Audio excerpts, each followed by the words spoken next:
and good evening, good evening. I knew something crazy was going to happen here. Hello, everybody. Welcome back to the Soul Citizens. I am GriffinGamingRPG, and we are back for another week of Star Citizens, and I'm back with an all-star co-hosting cast to hang out here with me tonight as we talk about the specialist, and people have been asking, what is the specialist about? But before we talk about that, we're going to introduce our co-host today. We have the man himself, one of our newest team members, AbdiYohan, who is joining us. How are you, Abdi? I'm doing all right. How you doing, Griff? Yeah, my name's AbdiYohan. I'm back. Back again. You could say back in black, but you know that would be obvious, right? So we'll just leave it as you're back, right? That's every day. That's every day. It's every day. Okay. I haven't been cut from the Soul Citizens yet. Okay. All right. Fair enough. All right. And next to him, we have Dark Knight 75, my fellow Chicago brother. What's up, man? Yes, doing all right. How's everybody doing? It's been pretty good for us. Griff, we've had some good weather, so I got some time to spend outside. Dude, I couldn't believe it, man. I know, right? It's like it was. I got up today and I heard it was going to be in the 60s, and I'm like, wow, that's great. Now, some of you all may not think that 60s is good weather. Like my friend from Florida, Mr. Colossal, doesn't think that. I told him that I was coming down to Florida in December. And he was like, oh, you don't want to come down here when it's in. It's like, oh, it's 60 degrees. I said, man, 60 degrees. I said, man, we jogging like 40 degrees with shorts on up here. What are you talking about? You know? Bro, I'm from Minnesota. Down Oh, you in 60 Minnesota? degrees. Yeah, you know, I'm like 60 degrees. What is that? Oh, my God. Anyway. Doing all good, bro. Yeah. Good. Oh, wow. Thank you for the raid. Lefty. Thank you, Lefty. Thank you for hitting us up early. Wow. We appreciate that. Raymar, hey, we missed you too. Good to see you back. Good to see you here. Let's last but not least, the man, our legacy guy who's been around longer than everybody. Oh, I feel good. Abdi, thank you. Thank you for that. Thank you for that. The man who's back, Younique. Younique, how are you, man? We don't hear you. Your audio is muted all of a sudden. Where'd he go? Is he muted in Discord? Nope, he's not muted in Discord. He's checking it out. His voice will come through any second. Something happened when you got up. You were fine till you got up and went out. Then when you came back, your audio was off. Are you plugged in? Got to use the right source. Yeah, something. I don't know, because he was fine till he got up. When he got up and Gremlins, came back, right? that's what Gremlins. Yeah, it's all. This show. What would this show be without? This is like Star Citizen. What would this show be without technology issues? That's the way it always is. How is it now? It's coming through. Do me a favor, do the unmute on OBS Ninja. Let's see if you come through on that, since that was working earlier. That's not working either. I'm hearing static through your thing too. Hey, Geek Citizen, thank you for the sub. Hey. Thanks for helping kick us off. You guys are kicking us off right at the beginning. We're starting to, we never really talk about our subs, so we probably should talk about that. For those of you who sub, thank you so much. As you all know, we like to take the money that comes in from you guys and turn it back around and do ships. And so we did back last month, we did a lot of ships when we did the Bar Citizens and everything else. We were doing ship giveaways, and we've got IAE coming up, and I know we want to do a really nice giveaway for that. So we're going to see what gets released. Maybe we'll give one of the something new that they give away. What do you guys think? We should do something new or something old for IAE as a giveaway? Oh, I don't know. Maybe something new that we haven't got a chance to give away yet. But what would it be? I don't know. Yeah, what would it be? Argo. I don't know. That's weird. Younique, you are could be muted. something from today's show. Yep, Younique, you are muted in Discord, just so you'll know. So you are. In fact, if one of our mods could send a message to him, DM him, let him know that right now. There he is. Let's see if I can hear him now. Yep, we hear you. Hey, there he is. We got you back. All right, there he is again. Younique, say hello, man. Good evening, good morning, good afternoon, wherever you are in the world. Glad y'all can make it. That's right. Call your friends, have them come on down. There might be something special going to happen today. Yeah, that's right. Younique is a man. He's a man of global proportions. He travels all over the world, so he's thinking about our international watchers too. Okay, we have everybody here. Thank you all for joining us. Those of you who are here, we really appreciate you. Let's talk about this title, The Specialist. We are going to be talking about ships and careers in Star Citizen that quite often when people look at these particular vehicles, they will usually say, oh, that's too specialized, or that's like only not going to be used a lot in the game. And so we decided to go through the list and find some of those ships that we've heard those statements used by. You may feel some of them are specialized, you may not, but we have heard people about some of these ships saying, oh, they have a special use in the game. And we want to kind of also talk about, is that a good thing or a bad thing? You know, how does it feel as far as balance in the game? So we're going to that's going to be the thing. That's what this whole thing about the specialist is. Okay. And we got a lot of ships to cover, believe it or not. So, guys, let me, do you all feel that, before we get into it, do you feel, Abdi, I'll start with you. Do you feel that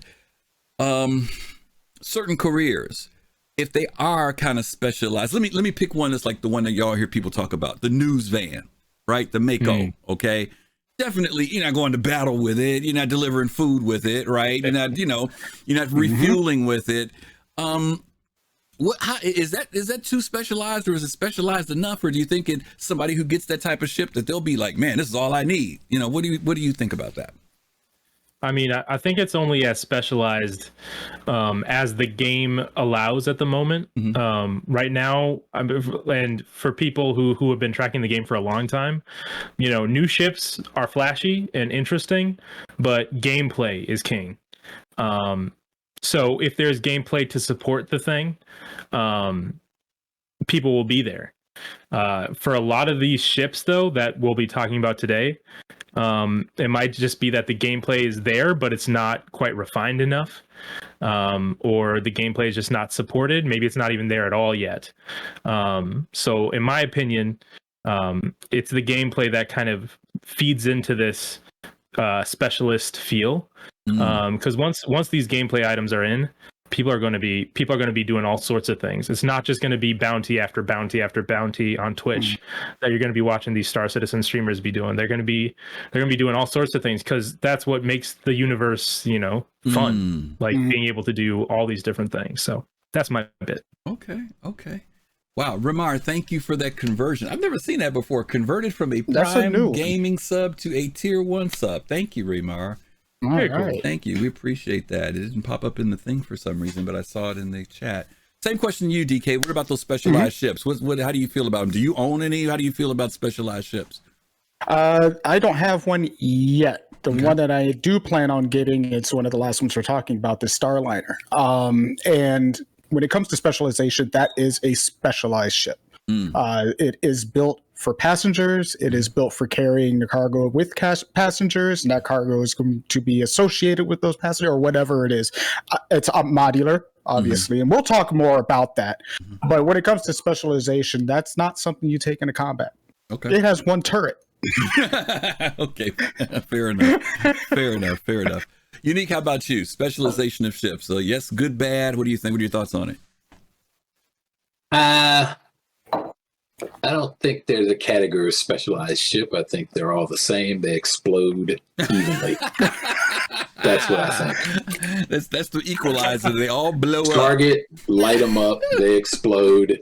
I don't care how much you paid for it, what you were doing with it. No. I own a Mako. As soon as it came out, I was like, I thought that was a pretty unique twist. Maybe because it's different than anything else you saw in the game. You're actually participating in moving information around in the universe. I think that's pretty cool if they make it fun. Yeah. And there is some daringness to it, because it's not a combat ship. So it's like a reporter, being in the war. You're going out there, and maybe you get shot, maybe you don't.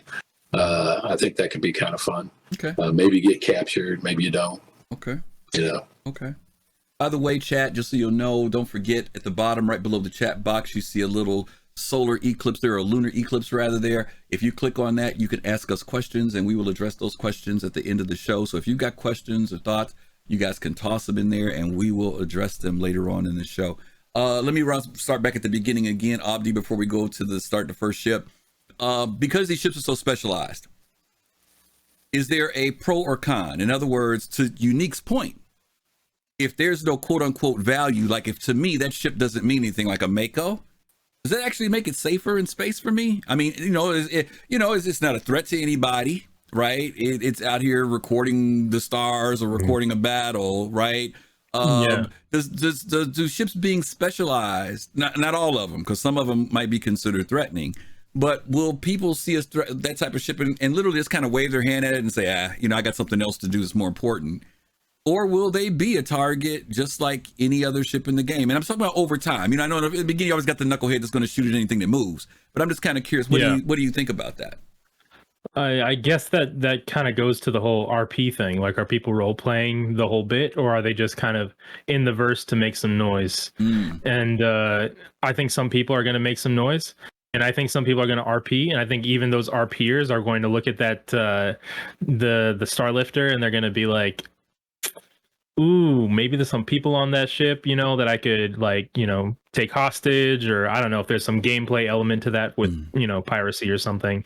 Depending on the ship, you might have more heat on you or less. So I'm curious, I don't want to give away some of the ships that we'll be talking about, but some of them, they're going to need more friends to be around. Okay. You're going to need to bring some friends with you. Some of these other ships, maybe, like the Mako or whatever, you can get off by your own, maybe, but we'll see. I don't know. Okay.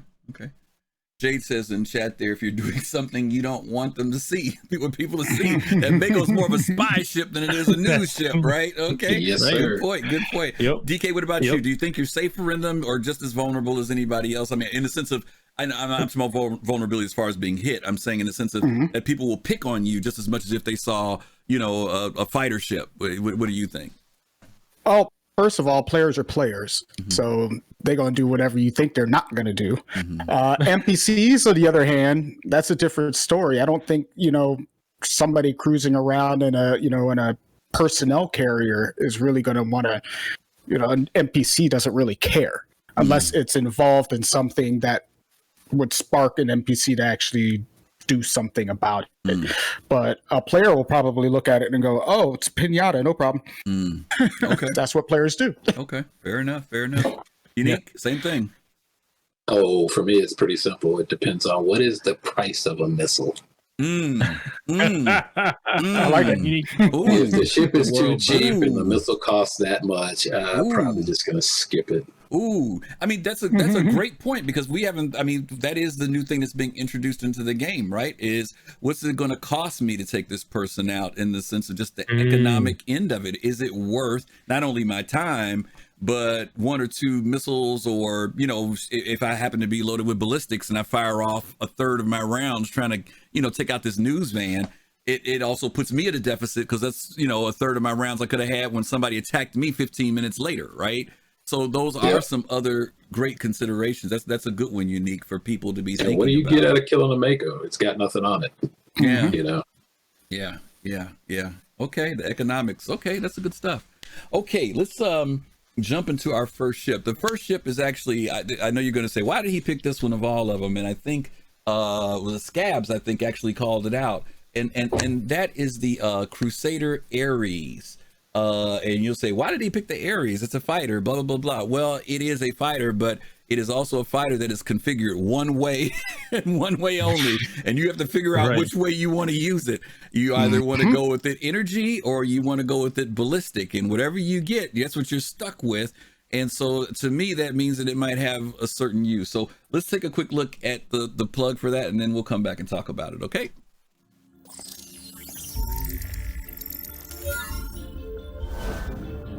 In conjunction with Bering, we are currently crafting the most devastating size 7 mountable ship cannon ever devised. The SF-7, being prototyped in both ballistic and laser configurations, is specifically designed to incapacitate capital-class vessels.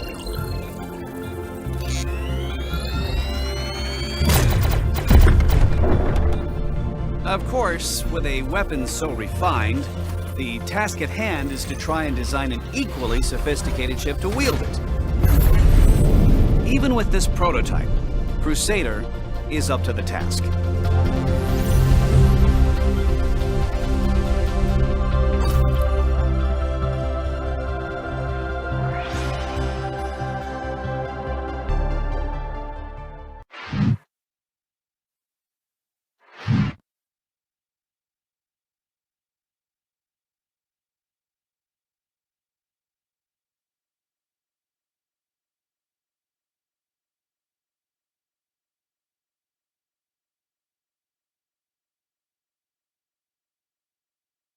us? Oh, I'm so sorry. I had my mic muted and you guys couldn't even hear me. Duh. I'm sorry. I was saying, here's the areas. I was going to Younique first, and I was basically saying, what are your thoughts about this particular ship? You know, you whether you go ballistic or energy, once you get it, that's it. Any thoughts on this ship? I think you buy one of each, and you just sit around and wait for what the rate is you're going to do.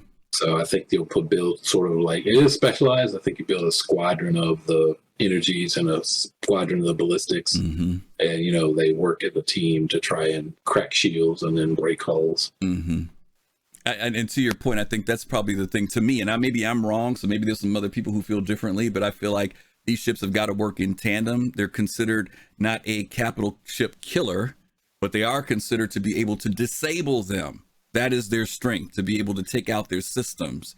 Dark Knight, what do you think about these ships? Do you think they should be working in tandem, or, you know, if you bring enough ballistics, you can do the job? What's your thoughts? No, this is a team effort when it comes to something like this. In fact, I was sitting there thinking when you guys were saying that, I could see this, 2 of these in an eclipse in a formation going after a ship, a big cat ship. And you could easily, these 2 would come in, start pounding on it, and then that eclipse come in with a couple size 9s and finish it off. That's how I would see these ships being used. Not single, all by themselves, daka, like Lefty said. Yeah, you gotta have a team. Okay. Abdi, the question to you, when they introduced this, and I think on one of the last Inside Star Citizens, where they were talking about this ship, they inferred that the ship might be a little on the sluggish side.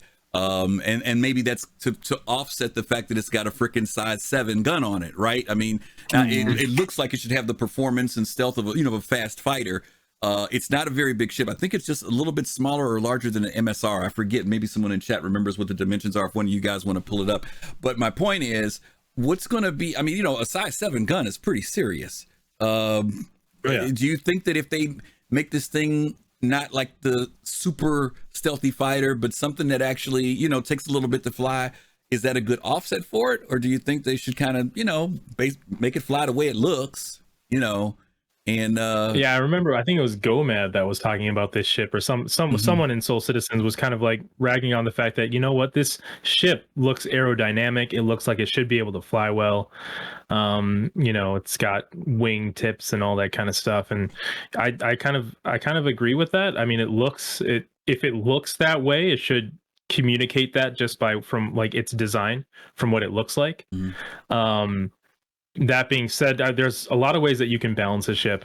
It's not just speed or you know, how much it can turn on a dime, but you know, for some of this, it's just like thinking about the fact that you have to go back to a station to resupply. Oh yeah, you know, for ballistics, if you got ballistics, that is a way of balancing it. Or overheat, you know, right, for the ion, right? You could, exactly, there could be overheat times. Okay. Right. So like like those kind of considerations should go into it as well, which CIG is definitely thinking about, I'm sure. You know, capacitors and all that kind of stuff, and, you know, where the power goes when you're flying a ship where power like this is, you know, everything. I'm really curious to see how it actually works. Just waiting on 315, bro. Yeah. Let me ask all three. Either one of you all want to answer this question. So when you buy this ship and you fly this ship, is it so specialized that, you know, when I take this thing out, it is because I'm probably going after something pretty big? I'm not going to fly this as around as my casual fly ship or to get from here to there. Is that kind of your feeling about this ship? I mean, I kind of look at it this way. You're doing like the Miles Eckhart missions, and you're doing those maybe as a group. Everyone's got their own fighter for a while, and then they bring out the Idris. One of you goes back to a station, pulls this ship out, and then it's kind of like the Lord of the Rings, you know, was it the Battle of Gondor or whatever, where the Uruk-hai's coming by, you know, he's got the big, you know, bomb that he's trying to explode. He's getting shot up with arrows, and then he gets to that bomb and blows a hole in the wall, and that's when everybody comes in and like lights them up. That's kind of how I see this ship going. Okay. Yeah, it's a buster. Okay, it's a bunker buster. Yep. Bunker buster. But somebody's going to try and do bounty hunting in it. Someone's gonna try it. I'm gonna watch. Somebody that will try. I want to watch. Oh my god! Thank you. I got nerd checked. It's the Battle of Helm's Deep. My bad. There it is. Battle of Deep. Helm's That's Deep. right. Helm's Deep. Yeah, there you go. GoMap, I saw you. The best. Yeah, GoMap, I saw you said earlier that it is smaller than the MSR, and I think someone just said Star Helix said 15% larger than a Saber, but much more dense. Okay. So yeah, again, I'm just really, so to a certain degree, do we consider this one? Does this fall into that specialized category to you guys? Younique, what do you think? You think it's pretty? Can't be used for general I think it's use? pretty specialized. I don't think it's all that aerodynamic because it has no rear stabilizers, vertical fins or whatever. So while it looks like it can thing, I think it flies better in space than it does in atmosphere. Sure. Good observation. Okay. All right, good one. Let's go on and move on to our next one here. We talked about both the Ares Ion and the Ares, what is it, Inferno? And so now we're going to take a look at a very controversial, at least I think this ship is controversial, and that's going to be the Anvil Hawk. Let's look at that one.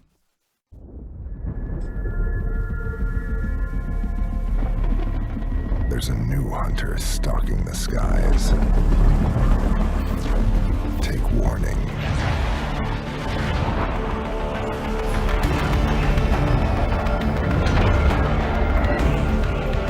Maximum pilot visibility, daunting suppression options, riskless onboard detainment, all at your fingertips. The predators have become the prey.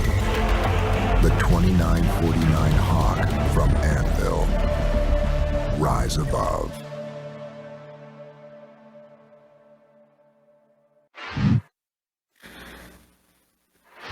The predators have become the prey. Dark Knight, is that true? Does the Hawk? It looked pretty cool in that commercial, brother, but I don't see nobody flying that ship. What's this? I know bounty hunting's not in the game. I get it, right? But we do have other ships like the Cutlass Blue, right? Is this ship specialized? Well, before we answer that, what do you think about the Hawk? Is it practical, one seat in the back, very cool looking, EMP? Yeah, it looks cool. It looks cool. I don't like the entrance. Fast Card, I agree with you. I don't like the entrance. It's just weird. But that's all does the same thing with the Talon. Does the same thing, doesn't it? But yeah, it looks cool. Okay. I don't think it's one of those ships you want to be flying around every day. Now, people will go out and hunt with it, and and they'll swear by that Hawk. So that's fine. That's fine. I'm sure if you get it outfitted enough or get it done right, it's probably a pretty fair, put up a fair fight in a, and in some of the lower tier bounty hunting missions, but it's not going up against say, Vanguards and Hammerheads and anything much larger. It's a specialized ship for run and gun, get in there, fight the little ones, and hop on a carrier and get out. Yeah. Okay. Abdi, what do you think about the Hawk? I've seen some people fly this ship extremely well. Even with, some of its main features maybe not being as viable right now as Jade is saying in chat. I've seen Zero State, he's a Star Citizen streamer, fly this ship and take out bounties like crazy. But I feel like any ship in the hands of a good pilot is going to fly well. Some ships are built so that even if you're not the best pilot, you might still be able to do some damage. I don't know if this is that kind of ship. I haven't flown it myself, but just seeing other people use it and be able to use it well. I mean, I don't put it past anyone using this as maybe like their low risk target to maybe very high risk target, using it for that range, and then maybe bringing out something else for the ERTs. Okay. Younique, the Hawk? Oh man, come on. So even the police have figured out that they need something called an undercover agent, right? You don't hop into a ship and show up and go, there you go. I'm not a bounty hunter. There you go. Let me go into pyro in this ship and not get blown up as soon as I, exit my portal. Yeah. Oh, a bounty hunter in a solar system full of not bounty hunters. So, yeah, they just shoot you on principle. Yeah, I would. Yeah, dangerous, right? This is what I think. Can't be your about favorite ship unless that's what you're doing. Well, so. and you just hit it on the head. What I thought about was why they named the ship the way it is and the way they kind of laid out the commercial for it, right? Because a hawk, when you see a hawk hunt, a hawk actually keeps its eye on its prey and then swoops in and snatches it up, right? It's not a big fight. You know what I'm saying? There really isn't a big fight. And I wonder, to your point, DK, and to Abdi, I think you said this too, if the ship is tricked out the right way and you've got the right pilot under the right circumstances, right? If they're going in for bounties and they've been tailing somebody who doesn't know that that's the case, it's a small profile. I mean, think about other films we've watched with bounty hunters. They're not in big ships and stuff. The old Slave One thing, right, from Star Wars. I mean, they're small profile, but they're armed to a certain way to do what they need to do. And I'm curious to see whether or not they actually create more about this ship. I think Jade said it earlier that when the EMP was really functioning in here, this ship was really deadly, right? But eventually, if they make this ship where maybe there's some particulars, just like any other career, right, to bounty hunting, then this ship might actually be something that would be pretty cool to have. But like Younique said, its profile is what you got to be careful of. If you see one, like anything else, animals on the ground, when they see a hawk, they go find a hole to get in. You know what I'm saying? Because they know the hawk's about to come down and snatch them up. So that might be, like he said, the thing that becomes the Achilles heel to this ship. To your point, Griffin, too, the thing, I'm sorry to parrot Zero State on this again, because I'm not Zero State, but I also don't fly the ship. But he says he really likes that window on the bottom. He actually uses that, and he says it's really good for visibility. I mean, he's got the whole head tracking set up and all that, and actually uses that when he's keeping track of where targets are if they're below him or something like that. So, I mean, keeping your eyes on your prey. This hawk is able to do that. Not all ships have great visibility for that kind of a thing. Interesting. Okay. What do you think about the single seat detainment system that it has? I like it to a certain degree because that person, when they're back there, they can't come mess with you when you're flying the ship, like in a Cutlass Blue. But the Cutlass Blue's got the sealed sails now, so we know that. But I mean, it's a coffin. Yeah, basically. Basically. I mean, you're not dead, basically, but I'll put you in a coffin anyway. Yeah, basically. Yeah, we still don't completely know how that whole mechanic is going to work. CIG has talked about, you capture somebody, you incapacitate them, you put them in there, and maybe at some point, once they go in there, the game transfers the real person to prison. And then all I have to do is the players deliver them in order to get my money or my pension or my payment, whatever the case may be. But of course, what I deliver is just a NPC version of that person, right? Something like that. Or maybe it's just the fact that if I capture and put them in there, that ends it. Who knows, right? They're going to have to come up with some mechanic that keeps the immersion going. But at the same time, for that person who gets captured, they're not, because I might be picking Abdi up and then I decide, let me stop and go get some food over here. And he's sitting in the back of my ship for, 3 hours before I decide to drop him off. He ain't going to be too happy about that, right? I mean, but they make you wait for medevac, so maybe they'll let you have that option of I'm gonna pass out now and respawn at a station, or maybe I'm allow myself to go to prison right away so I don't have to wait, or wait just in case something funky happens and someone EMPs this ship. Or my boys come get me, right? My partners come get me, right? I tell them my I got pirate captured. Boys come out, Yeah, there's a lot of things that they could come up with for that. Those are good points. I'm digging that. Okay. All right, so that's the Hawk. Let's jump to another one. We don't have a video for this one, but we do have an image and we can talk about it a little bit here. And that is a new ship that we just saw just recently at CitizenCon called the Anvil Liberator. This ship is basically a transport for moving vehicles, particularly aircraft and vehicles, unlike some of the other ships like the M2 and C2, which even though people were cramming aircraft into them, I think they're a little bit more designed for vehicular movement. But This one definitely is designed for being able to transport multiple aircraft, multiple vehicles from one location to another. Let me jump to the panel here. Give me your thoughts. Let me start with, let's see, I'll go to Abdi on this one. Thoughts about the Liberator? I was happy when this thing was shown off at CitizenCon. I think people were hoping that Anvil would get some type of cap ship.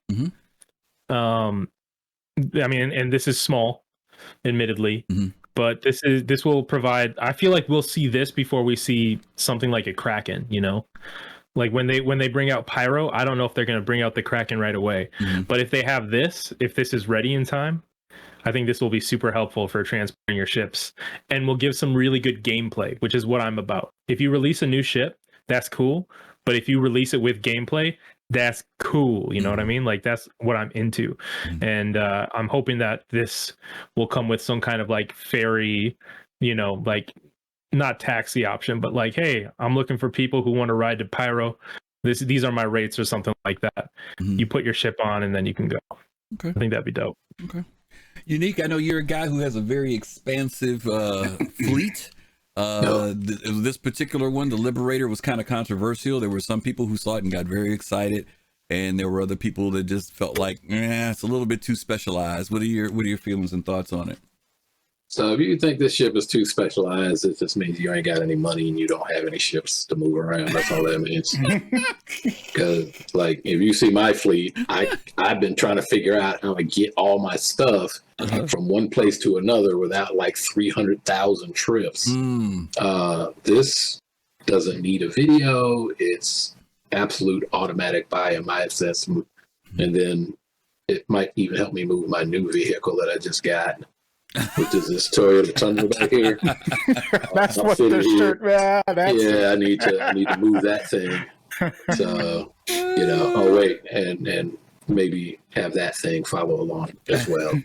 So, yeah, no, I think it's a great ship. I think it solves a big problem that we have, and you're starting to see it with the inventory. If you get into 315 and you go in that localized inventory and you make the mistake like Colossal did, got in his ship and flew off, got exploded, woke up on a different planet buck naked and had no way to get anywhere and even get clothes, right? He just was stuck. So the whole idea of logistics and where's my stuff, I got to take 2 of everything and start spreading it around is important. Younique, I want to hear the real life story that is attached to what you just said, because I know that didn't just come out of nowhere. I'm just kidding. No, because it actually happened. It happened. I tell stories, but they're actually true. That's the problem. That's what happens when you get old. You know all these real lived advice, right? Yeah. So, Dark Knight, let me ask you. You know, one of the things that they've talked about a need for a ship like this. There's actually a couple things that CIG has talked about. They've talked about with the introduction of Pyro that our area of space is going to immensely grow, right? Going from one side to the other. And we already know that there are many ships that are limited, even in Stanton, as far as how far they can jump. Some can after upgrades, but a lot of them can't. They can, especially fighters. They're short range. They can only go so far. Some of the artwork they've showed for this particular ship has been where they've had up to 3 fighters on the top. Also on that lower level, there is a rear entry as well as a front exit entry as well. So a lot of times we've seen like vehicles maybe down below, ships on top, and they've even had some images where some ships are taking off from the top of the Liberator, even while it was in transport, while it was in space, maybe if it was being attacked or whatever the case may be. Is this when we talk about it being specialized, is this somebody who's going to like deal, like there are some people who are into logistics, right? Is this that type of person who maybe I'm not a good combat fighter, you know what I mean? I'm not really good FPS, but I'm in an org and this is what I can contribute. You know, I can fly the Liberator and get our people. What are your thoughts about type of gameplay, the person that will use this ship? Oh yeah, it's a logistical ship. It's definitely a logistical ship. It's not one that you would just casually take out to go to Microtech and grab something at Wally's bar. You're going to be taking it out to actually use it with an intended purpose. We were talking about the Hawks. This would be a transport for moving Hawks You know, if you needed to move a fleet of Hawks, this is the best way to do it until we get Krakens and other ships of larger size. This will be the first one. Getting across Pyro, Jade brought it up too. It's just like Pyro's huge. These little ships with these size 1 quantum drives will not be able to get across. So this ship will be incredibly useful. It's going to be one of those ships that you would probably see pretty frequently out in the verse, moving large items, moving vehicles, and things like that. It's like I don't want to say U-Haul. It's like I don't know, going to a transporter and getting in contact to move your car across the country. This would be something equivalent to that. I'll call up Younique. Younique, I need to move this ship over to where are you going? Can I move my ship over there with you since you head in that direction? You know, it's kind of like one of them things. Or I pay him a whole bunch of money to send him cross Pyro. Okay. You know, it's just... Yeah. Abdi, let me ask you, you kind of inferred this a little bit when you talked about calling up your friend and having to move, and DK did too. Is there entrepreneurial side to this? You know, I mean, there's some other ships that we're going to talk about that maybe people can actually build a business model or income from. Even if you're not an org, sure. Can somebody like just independently say, hey, that this is, I'm advertising. If you need your stuff moved safely, you know, call AbdiYohan's air, you know, space transport service. Is that a reality for something like this too? Yeah, I think so. I think I struggle with the idea that maybe, you know, how much do we want Star Citizen to handhold the profession? Like whether they should put in a thing like medical where it's like it's going to cost 15,000 AUEC or something like that, and give it a specific number. I kind of like the idea of like, how valuable is this to you? And that's a negotiation between players. But I still kind of would like it there to be something where it's like, oh, I'm going to scroll through these requests, you know, like you're looking up, you know, the trades, maybe there's reputation, you know, because if there's, I mean, just like with taxing, which is coming soon, y'all see taxing coming up? Sorry, that's an aside. I saw that. I got excited about it. But reputation, wait till we get Starliner. I know, right? I know. Yeah, I should have saved him. My bad. But they should apply that reputation system or an ability to see this person, you know, he gets his stuff from, or they get their stuff from point A to point B safely, or this person doesn't, but it costs less. So maybe you want to go with that one. Okay. I don't know. Okay.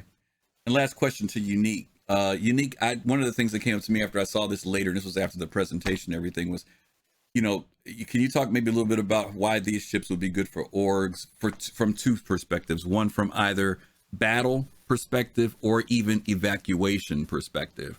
If you want to get out of somewhere, maybe where org's base is, right? They're moving in or moving out. Is this another one of those reasons why a ship like this would be good? Oh, absolutely. Especially in a battle strip. I mean, I'm imagining in the bottom deck 4 tanks, you know, up to 50, 60 people around that tank as infantry. On top, the fighters, they get close, the fighters take out. Start dropping, you know, maybe there's some gladiators or something can drop some bombs. I mean, this is a strike force ship, right? You just get close, land, and then once it deploys everybody, its return mission is to evacuate people. And if, like you said, if you have to end up on the short end of the stick there, you can get out of Dodge pretty quick as well. That's a good point. Good point. Okay. All right. So that is the Liberator. The Liberator. We go to the next letter. This is the ship that I said that I forgot to put in, so I'm gonna make sure we talk about it. And that is the news van, the Mako. There's no video for this, but many of you all know or familiar with the ship. It's been around for a little while.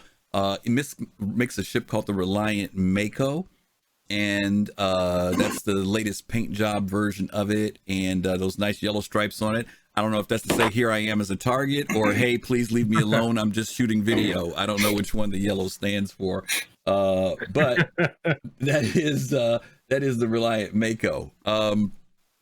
Let's see, what do we want to say about this ship? It is considered a news van. Its intention in the game, or its design in the game, is to be able to record video. Some of you may have gone in it and monkeyed around with it and even tried it out and seen that there is a camera on one end of it that you can use to basically record. And we don't know what that's going to be like. We know that CIG has talked about being able to incorporate it into gameplay, and maybe people will be able to report on battles, or maybe something that they discovered, or whatever the case may be. Give me some thoughts on this one. Let me start with I'll start with Abdi on this one. Any thoughts about the Mako? Too specialized? Any thoughts on it? Any thoughts you got? For me, it's kind of analogous to data running.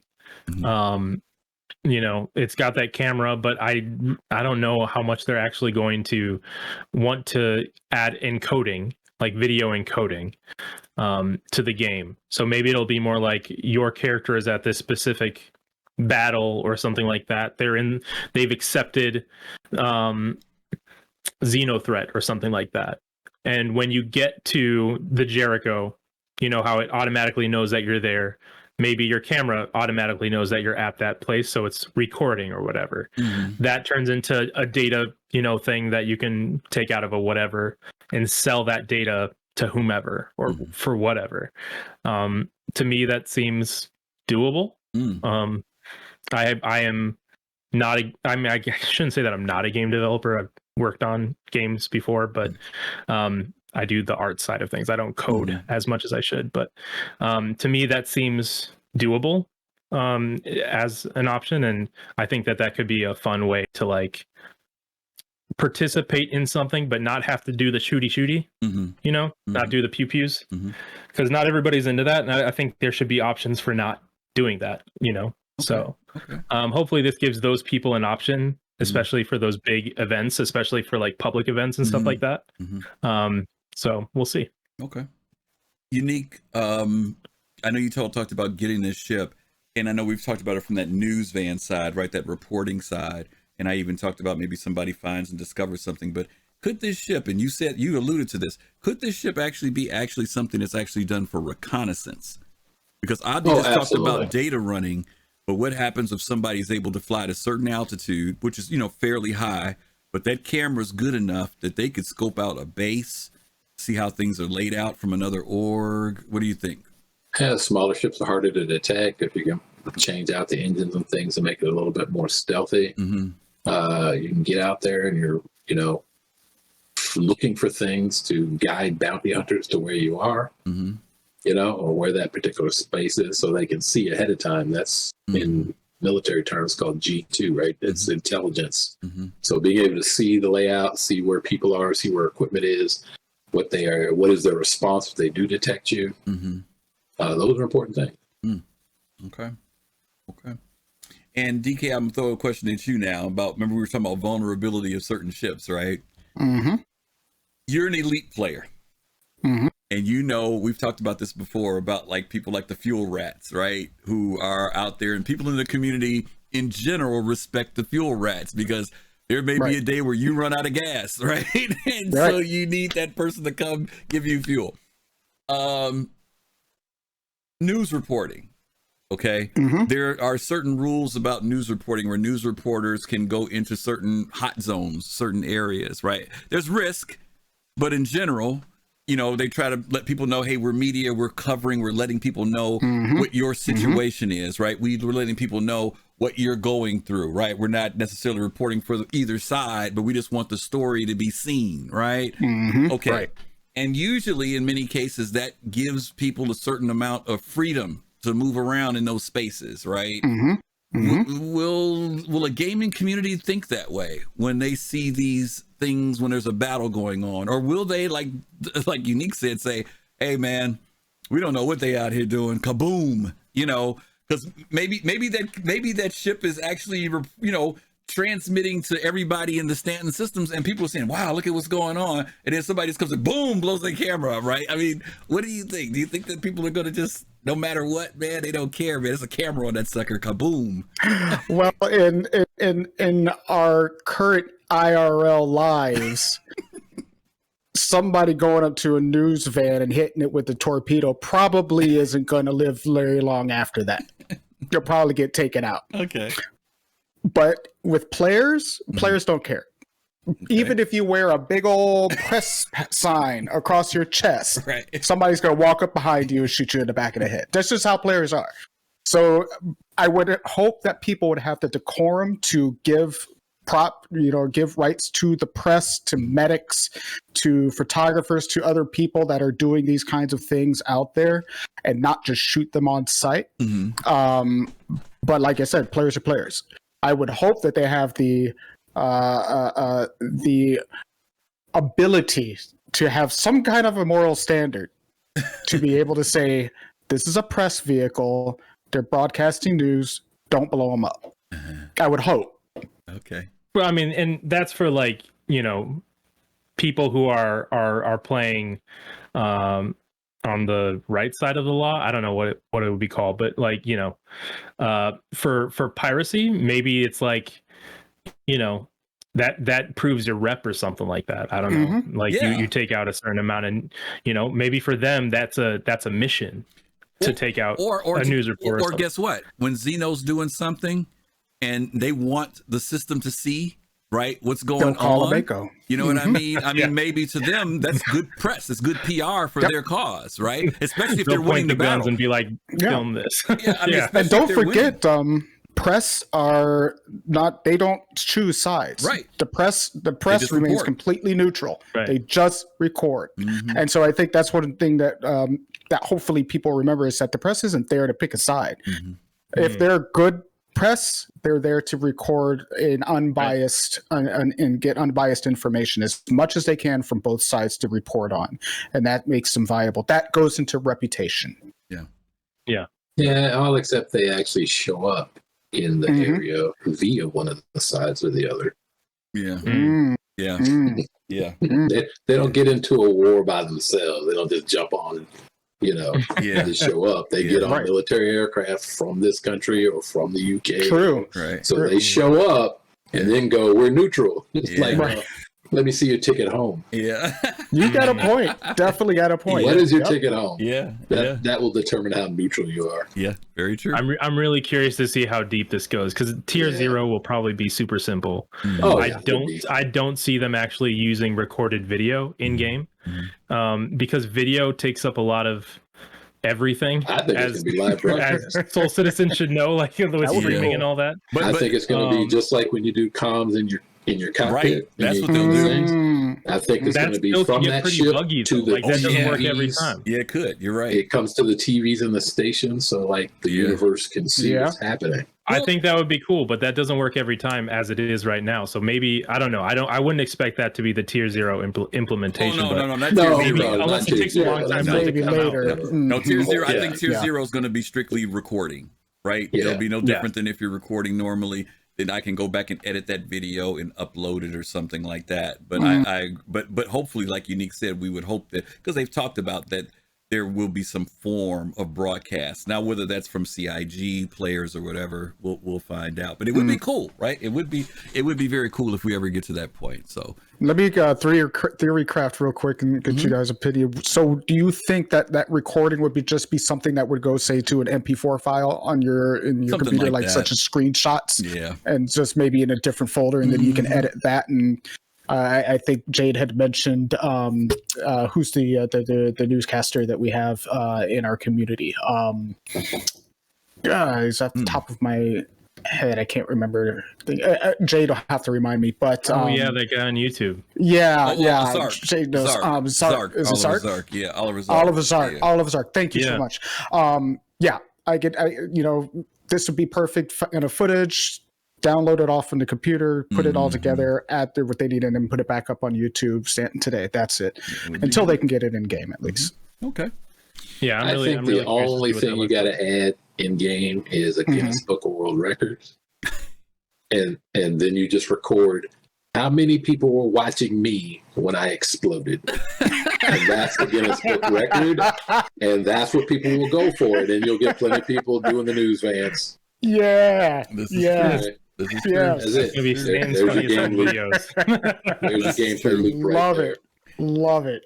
All right. We're going to jump on to our next one here. This was a surprise ship when it came out, and though its features are on other ships, this one I think is pretty exclusive, I think. So it's going to be the RSI Mantis.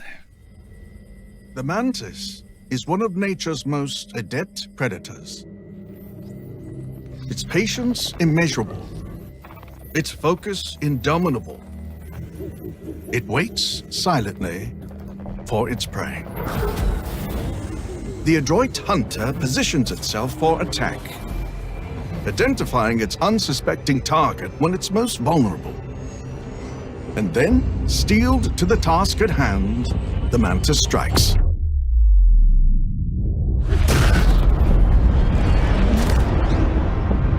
Its prey never stood a chance.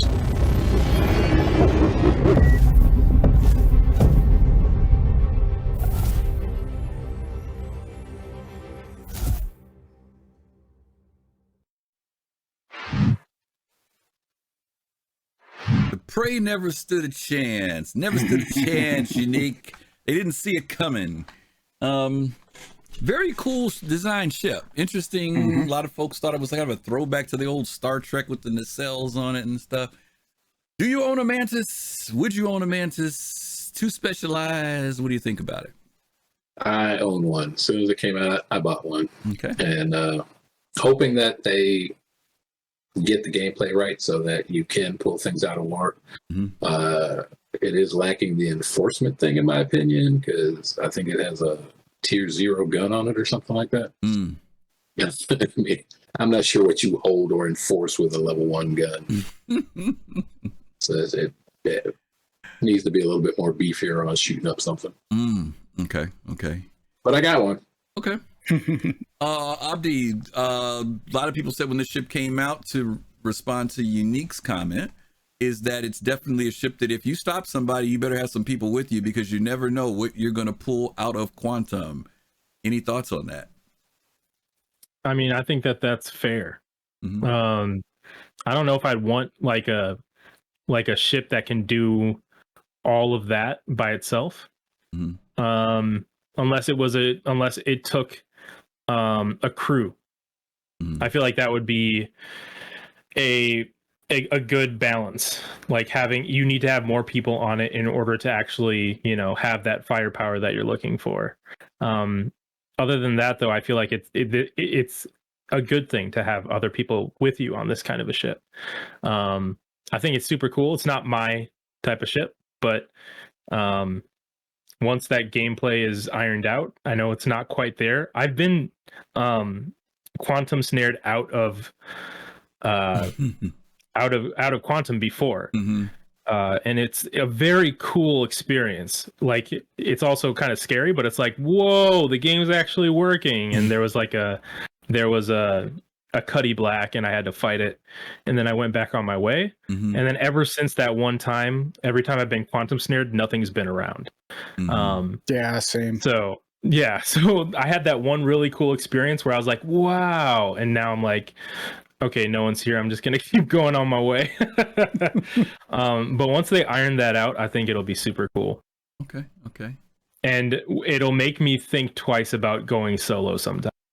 Like I can imagine the Mantis being used by pirates right outside the air in Halo.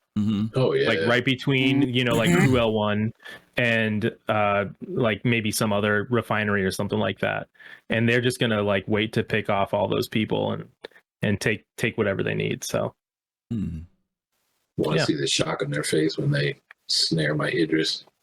Yeah. Now that's why you got to bring some people with you. Right. DK, what are your thoughts about this? Like I said, when it first came out, a lot of people made a lot of speculation about what this ship was going to do, what it was going to, we're going to be doing this, I'm going to be snatching people left and right, blah, blah, blah, blah, right? I can't even remember. I don't think ever since the ship has been out, I've ever had a player pull me out of Quantum. I've had NPCs do it, What will it take for this to be efficient? Will it take more than one in a location? Because it's a narrow field. I think it's like, is it 10 kilometers or something like that of distance on the bubble? It's been so long since I've done this ship. I'm going to see if I can find it. Maybe somebody in chat who loves the whole thing about EMPing remembers what the deal was. And I've got the specs up, but it doesn't say anything about it. So somebody's in the chat probably knows. Yeah, maybe somebody can tell us if you remember what the range is on that red bubble. We would love to. But hear. On that, the Mantis is not one of those ships you go out by yourself in and just. I mean, I flew it around when we had it as a ship of the month for subscribers, and I thought it was just the coolest thing ever. It is a cool ship. It really is. Yeah, it's got that little Star Trek feel with the nacelles and everything. It's really cool. Don't get caught in a fight with that thing by yourself, though. It only has it actually has 2 size 3s on it. That's it. And yeah, I mean, and you could dock with them, but you have no other defense mechanism with you. You got missiles, but you got 2 size 3 missiles on it too. And it's just it is built for one thing and one thing only: getting out there fast, snaring what it needs to while its buddies are waiting behind, ready to take the bait or take the prey. And so it's basically a trap. And if you have 2 or 3 of those around, good luck getting out. They've got you covered. This is a squad type of ship. It goes with the, this and a few other fighters. Maybe it's launched from the Liberator or something else, or a pirate-owned ship, just like mentioning piracy. This is one of their favorite ships, I'm sure. But yeah, it's highly specialized. Okay. Highly specialized. Okay. So we do feel this is going to specialized. I think someone mentioned about this ship will force people to kind of take unique ways to get places. And true enough, its power is being in a traffic lane, right? Where there's a traffic lane at, it is going to make people think twice. But to Younique's point, you snag the wrong ones out, you're going to have a lot of problems. If you pull the wrong ones out of Quantum. So there's a cat and mouse thing that definitely goes along with this ship. I love the design. I mean, that's why I use the right traffic lane. Like if you go for a traffic lane, that's where bounty hunters are going to be going. Then you're going to catch bounty hunters. But if you use a traffic lane, that's like, this is where those safe prospectors think that they can get to, which is me. I'm the prospector, to be clear. And I'm like, I'm gonna go here because I'm a solo player tonight, and I'm just gonna mine by myself. I'll be safe. That's a lane that you want to pick. It's all about the decision making there, and that's cool gameplay to me. That's a good point, actually. I want to add to that, because in Elite, there is a thing that in certain places you do not travel in the shipping lanes. You diverge around the shipping lanes, because if you're in the shipping lanes, you will be you'll be interdicted by NPC or player. But if you go outside of the shipping lane, a couple 100,000 kilometers one direction or another, you're a lot safer, because they're not looking for you. They're looking for those in the shipping lane and to get the easy prey. Okay. All right. Well, no matter what, every time somebody gets EMP'd, they are not happy. Yep. There's no apology. Yeah. It's like, you took me out of warp and I'm trying to do something. And, they're just salty. I know. And like you said, Abdi, I've been pulled out few times and nobody's there, and I'm waiting for somebody to be there. I want something to happen.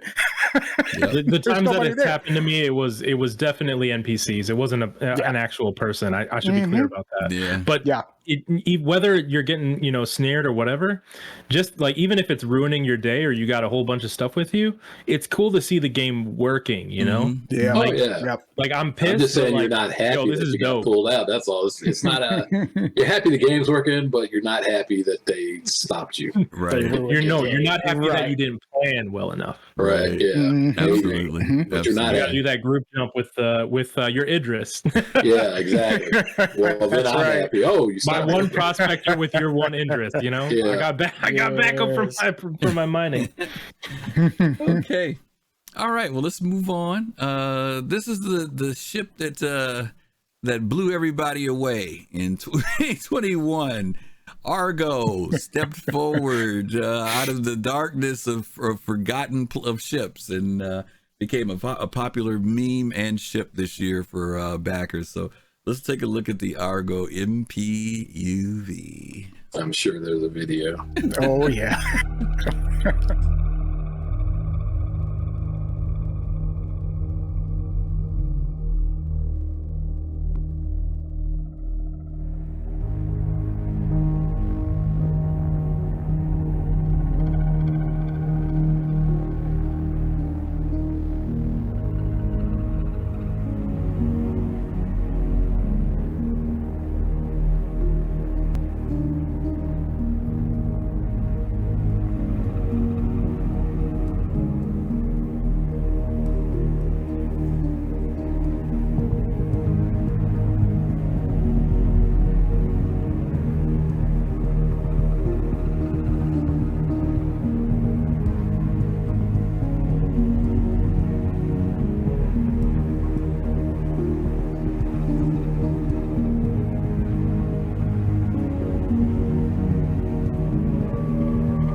Okay.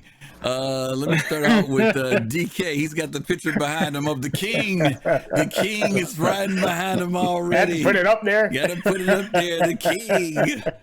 All right, let's talk about this ship. Specialized, DK? Is the Argo cargo or MPUV? Is it specialized? It's specialized, but it's like you're going to see this thing everywhere. It's like your F-150, but it's not the F-150 because that's Nomad. So let's put this down to K-car status. If anybody's familiar with K-cars in Japan, they're itty bitty little tiny cars that can do just about everything. That's the MPUV. It could do just about every little thing. It's tiny. It's not going to get very far. It's not going to go very fast, but it'll do what you need it to do. Especially on an atmospheric planet and going from small stations to surface and things like that. It is specialized because you can't use it to warp anywhere or to quantum anywhere. You got to be where you are, but it will be very useful where you are, especially on like outposts and things like that, when you just need to move simple little boxes and stuff around from one city to one town to the next one down the road. This might be a little great ship for it. It is the king for a reason. Okay. Abdi, do you know a lot about this ship? Because I don't want to throw a question. What I've heard is go ahead. Yeah, what I've heard is from other people that in lore, this is supposed to be the ship that like transports your freights to your like Hull Seas or something like that. Like this is supposed to be the thing that like attaches to like it's the thing that brings it from the station and out to your larger ship or something like that in the future. It's not how it works now. But from what I've heard, the value of this game. Hey, thank you. Thank you, Captain McFoot. Ooh, look at that. Also, hello, Whammer. Always hello. Good to see you, I guess. The reason why I was asking what you knew about this ship is that one of the things I think that has been a slight failure about this ship is that people didn't really know the versatility. You mentioned this about, and DK said you'll see it everywhere. There's a reason why you're going to see it everywhere. It's not because it's an LTI token. It's because the ship is modular. That center section on this ship changes out, and people didn't know that because they're just so used to the fact that we don't have it. So they've seen the cargo variant and they've seen the personnel variant, but they don't know it does way more than that. Right. And I think for people who understood that about the ship, said, yeah, we need to kind of raise this ship up a little bit more into the light because this ship, like DK said, is going to be really important later on, where a lot of people just saw the two things that it did and said, you can't do nothing with it other than this and that. And they kind of have dismissed it, you know. Which is hard to blame them, you know, because like it's easy. It's hard to visualize how it could be in the future when there isn't any one particular piece of media that they could easily, you know, like grab onto and say, oh, this is how it will be, or you know, what its versatility, or even the lore aspects of it. I mean, like it's thanks to people like Astropub who kind of like lift those things kind of up. But I wouldn't know about it if it wasn't talked about in that way. So I get that, and I do hope that the devs pay more attention. Yeah, because even in this trailer, even though each time they pan around it, it's different. One time you see it with the personnel, another time you see it with the cargo. But it would have been cool if we had actually seen them like disconnect it and move it and bring it on. Then maybe people would have understood the utility side of this particular thing. Younique, let me ask you a question. DK mentioned about the fact that the ship is going to be kind of good to, especially within planets, atmospheric things, moving from one small location to another, or from orbital, you know, ship down to the surface. What could they do to make this ship maybe more appealing or better? Because to me, if it's going to be doing like those orbital runs, you know, like I'm picking you up down at the station at the base on a planet or moon, and I'm getting you up to the Idris that's waiting on you and 4 other people. To me, it needs to be faster. And I don't mean quantum faster. It just needs to be able to move faster. It moves pretty quick. I agree. But if it's a shuttle, it needs to be really kind of cutting through the atmosphere to me really quick to get you there. It doesn't have to do the quantum jump. It just needs to be able to move very quickly through the atmosphere. Is there anything else you think that would make this ship more appealing? No, because I think it's got the best video of any ship that represents a box and a motor. It's the best video I've ever seen for a box and a motor. So I mean, the versatility is what they're going on. So that's the shape. That's the shape, you know. And yeah, you detach and you put a different box that does a different thing, but it's a different box. It's a box and a motor. Right. So yeah, the versatility is there. The speed, change the engines. It's not aerodynamic. Right. So I don't know how you're really going to transferring from atmosphere up into space. I think the original design is more space for moving cargo off the bigger ships that can't do that. Yeah, the first time we saw it was the Idris space things. Right. Yeah, like that. I think it'd be good at that. Okay. From what I understand, this ship doesn't quite fit in the Carrack, right? Like it kind of does, but it kind of doesn't. Yeah, probably. No, I've heard people say that they've gotten it in there. See, I'm one of those people that I don't try to put everything in everything. I know that's like a thing. No, I'm just saying. But the Carrack is very popular. Oh, so if you can get it in the Carrack. No, but listen, when sparks and stuff are flying off the walls when you're putting stuff in, man, that means, okay, it doesn't fit in the ship. You know what I mean? If you cut the landing gear down and shut off the lights and fold the gears in, it'll fit. I know that's not what you're saying, but I've heard people saying that, you know, you close the doors and sparks are flying off of it and stuff. I'm like, hey, man, it don't fit, you know?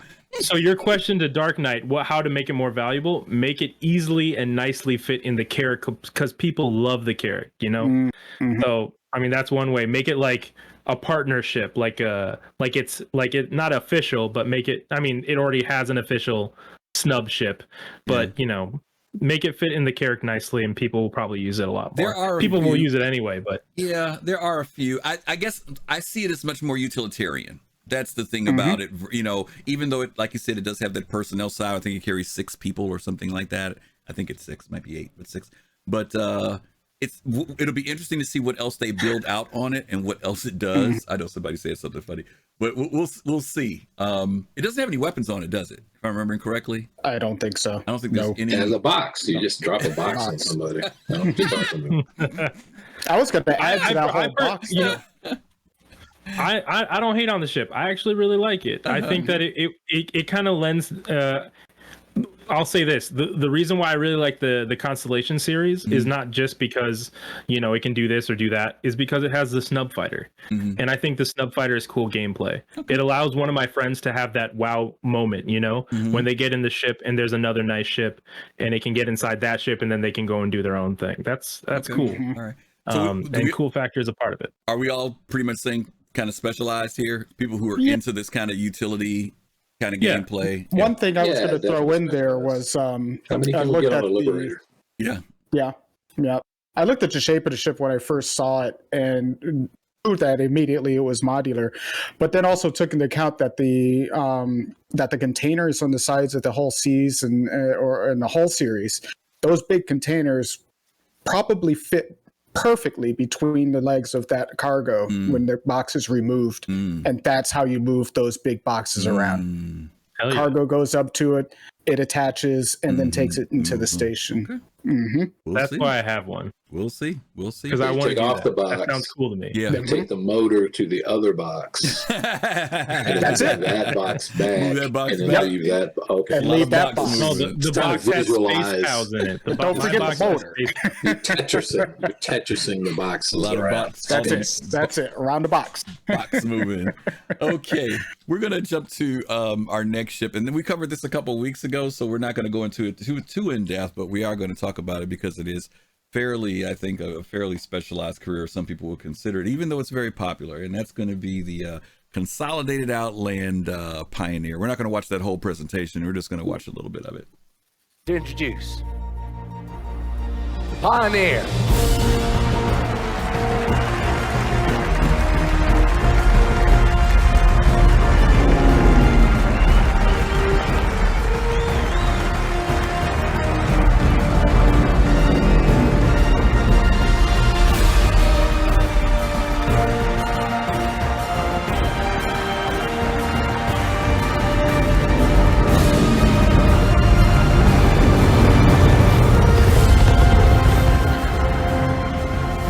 With that, let the new age of colonization begin.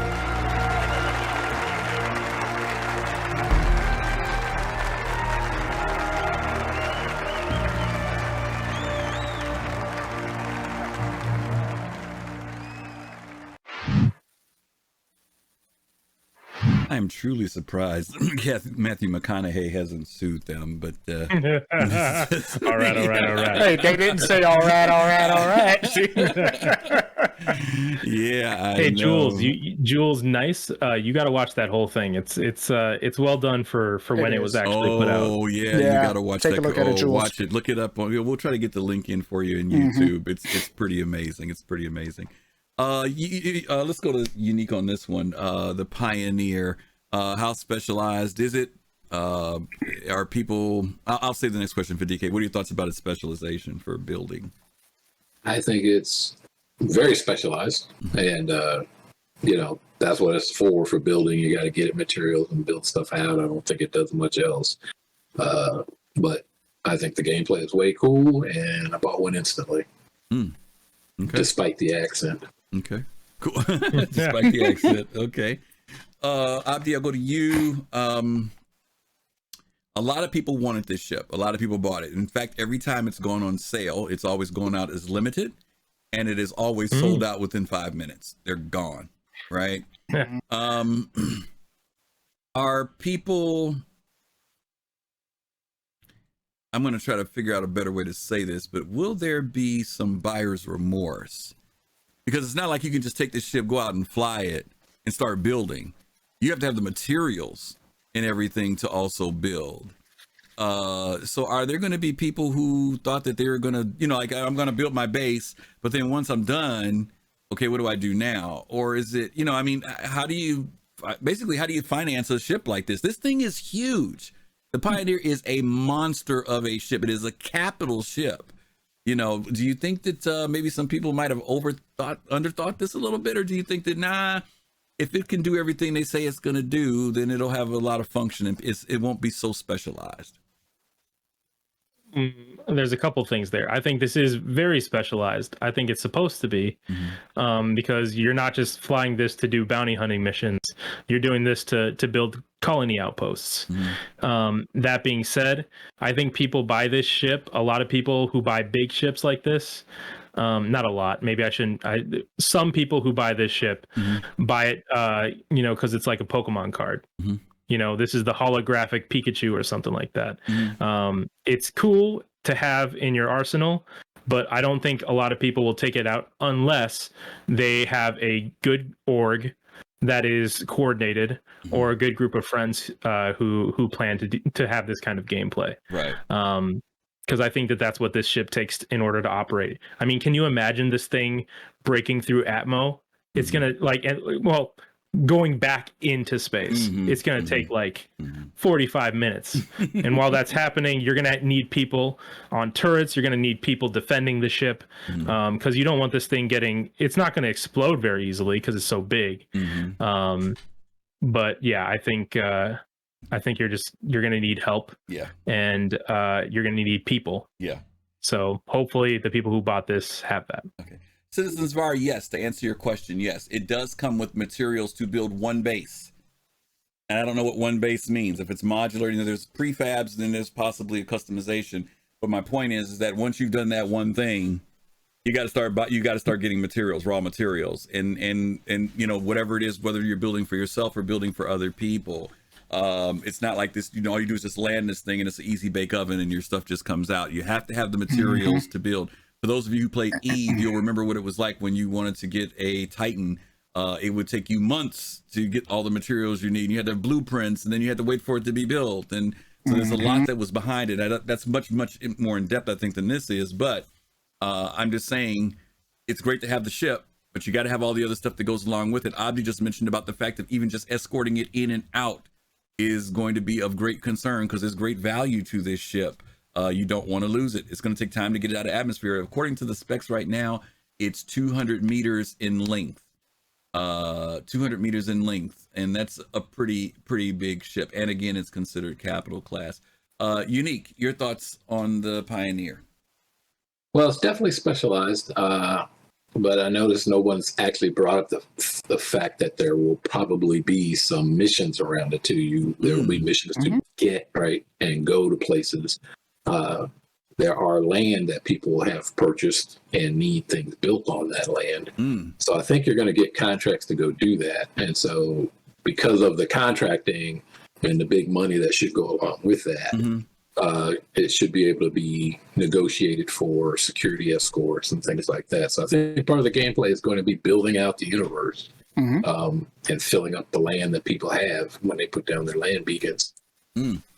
So not only, you know, because we talked about what happens to NPC locations when they get destroyed, whether there be some mission-based stuff or that, but you're saying like maybe there's an actual board, right? If I want something built where players can actually post and say, I need someone to hire to build my homestead for me, right? Right. Like if you don't have a pioneer, but you have the land and you put down your beacon, how are you going to get it built? Okay. Very cool. DK, I asked you about it already, right? I was saying we talked about the game. Okay. Yeah, we talked about it in the industrial show. But to add to what Younique was saying, I think that this is a contractor ship. This is a builder ship. This is somebody dedicated to going out and buildings and creating residences and businesses and things like that, building out. So it would be just like any other contractor you find in your city or town that is the known one to go to if you want to get your house built, or the known one you want to go to get your building, you know, to construct your business or something like that. And contracts will be out there. People will be bidding on the contracts. I could see construction orgs out there bidding on a contract to build someone's homestead, you know, in a certain location. And then their requirements there is for that contractor to make sure all the materials are there, that they're paid for by the person that's making the contract, that they have security just in case, you know, they need to have security there. It's one of those, it's definitely one of those ships that is highly specialized, but is very useful in many different ways. And I think we definitely talked about that in the show, how many different ways the Pioneer can be used in construction and things like that. Yeah. I'm hoping ultimately that even though they're starting out, you know, with where we're going to live or modules or whatever, that this ship becomes, and it can become a production, like they called it basically a factory manufacturing.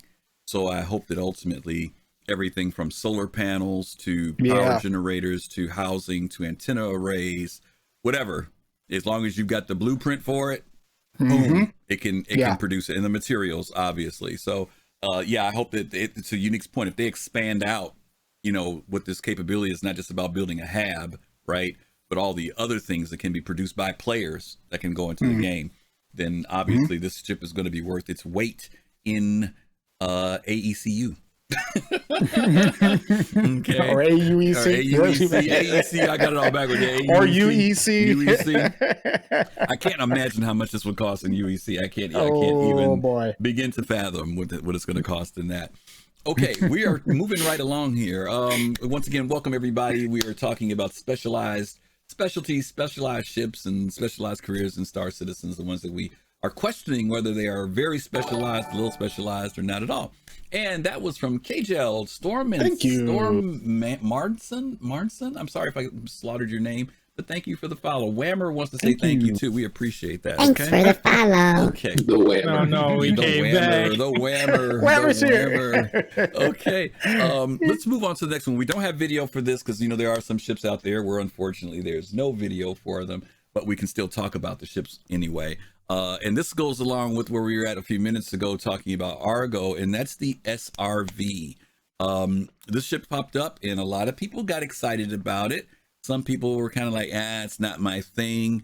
Some people called it the space tow truck because of images that you see right here. This one here, you've got, actually there are two Argos here if you look really good.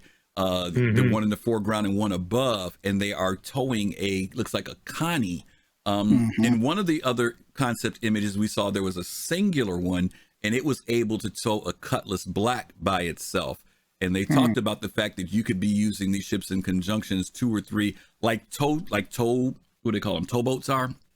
That when they're moving big cruise ships, you know, like 3 or 4 of them that are moving tugboats. Thank you. That they could work that way, particularly not only on ships that are disabled, but maybe ships even when they're leaving the atmosphere. So let's talk a little bit about the practicality of the SRV. In the image you see on the screen right now, one of the other concept images was it moving using tractor beams freight containers, cargo containers. Okay.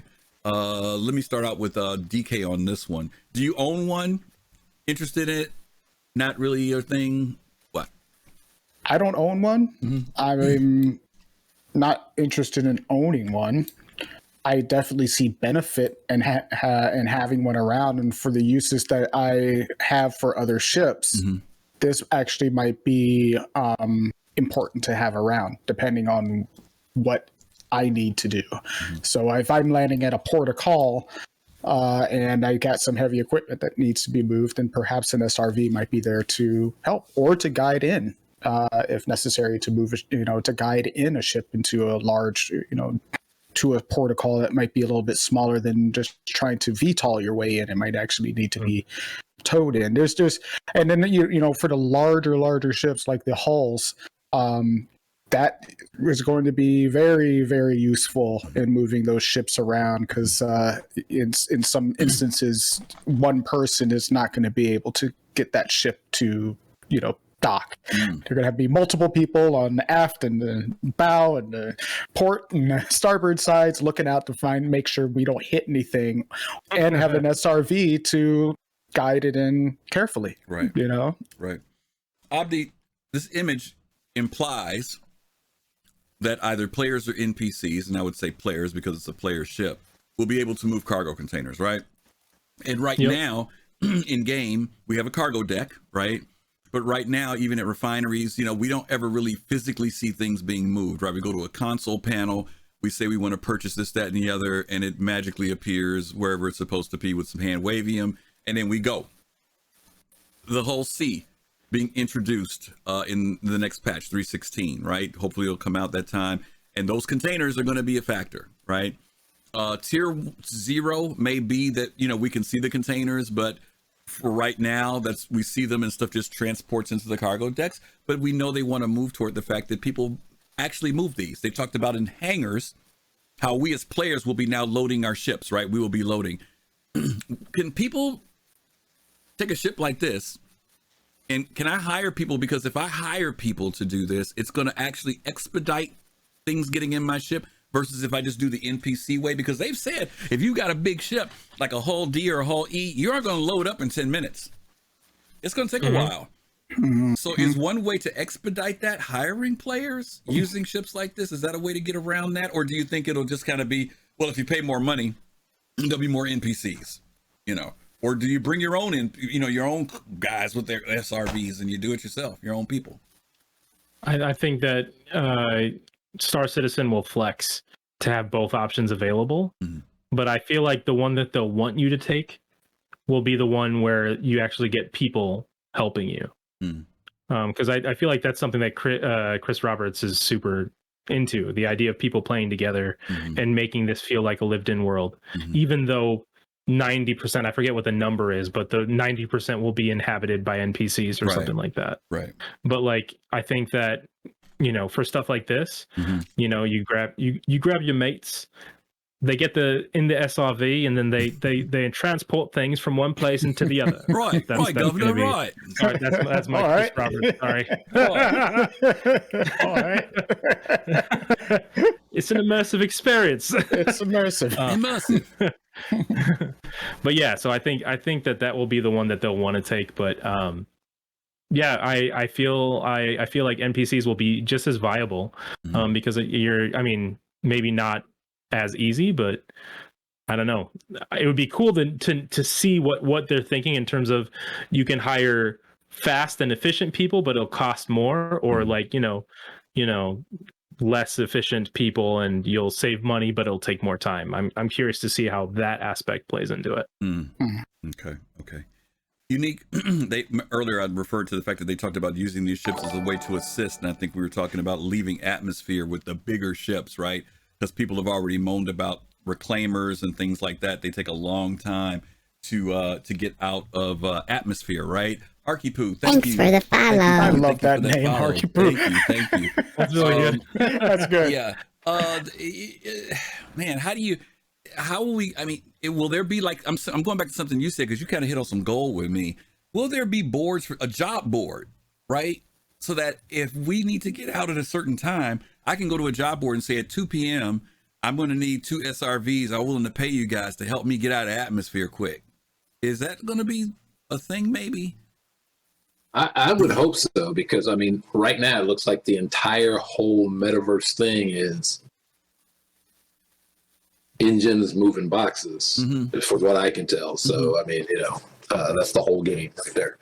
So we're just going to have motors and boxes and flying around and filling up hull Cs and moving hull Cs to other places and unloading boxes. And so I don't know. That's not my gameplay. I mean, I have a hull C. I'll bring the hull C. Thank you for the 5 subs. Hey, thanks for the subscription. And I think these ships are needed, but I don't want to fly one. I don't want to just unload boxes. Yeah. I mean, there are some people who, as weird as it may sound, they will dig it because they're getting paid. You know what I mean? Oh, well, but I think the game is very open to different people's lifestyles. So, you got your real life, right? So say that you don't get a lot of time off, you're on call a lot and you really got to go. So you don't want a deep space mission that takes days. You want to get in the game and do something useful. This is a good thing like that, right? I can do some stuff, blah, blah, blah. I can break off when I got to go. Yeah. And I would do that if that was my lifestyle. But, I'm looking for the deep space exploration. So Good point. I don't need an Argo. Okay.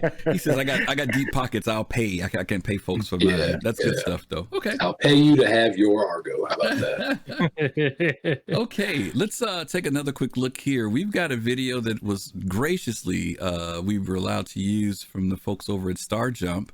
Starjump. Those folks they're just really cool people.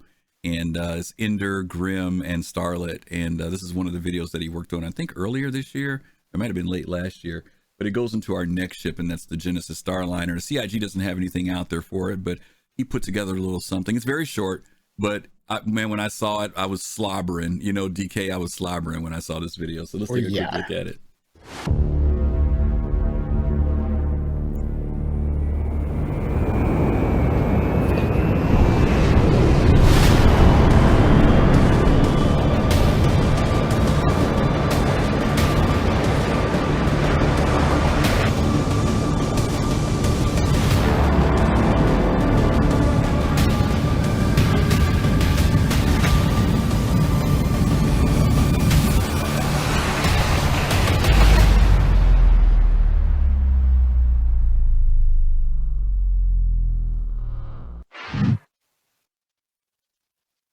They are such teasers over there at Starjump. Oh no, we lost Abdi. Is he still here?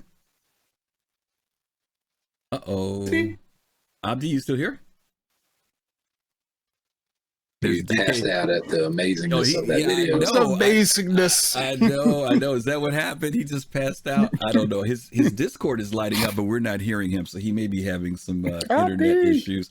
Do me a favor, Admiral, check on Abdi for me, see how he's doing. Bring him up there with you for a hot second, see what's happening, and then we'll get him back in a second.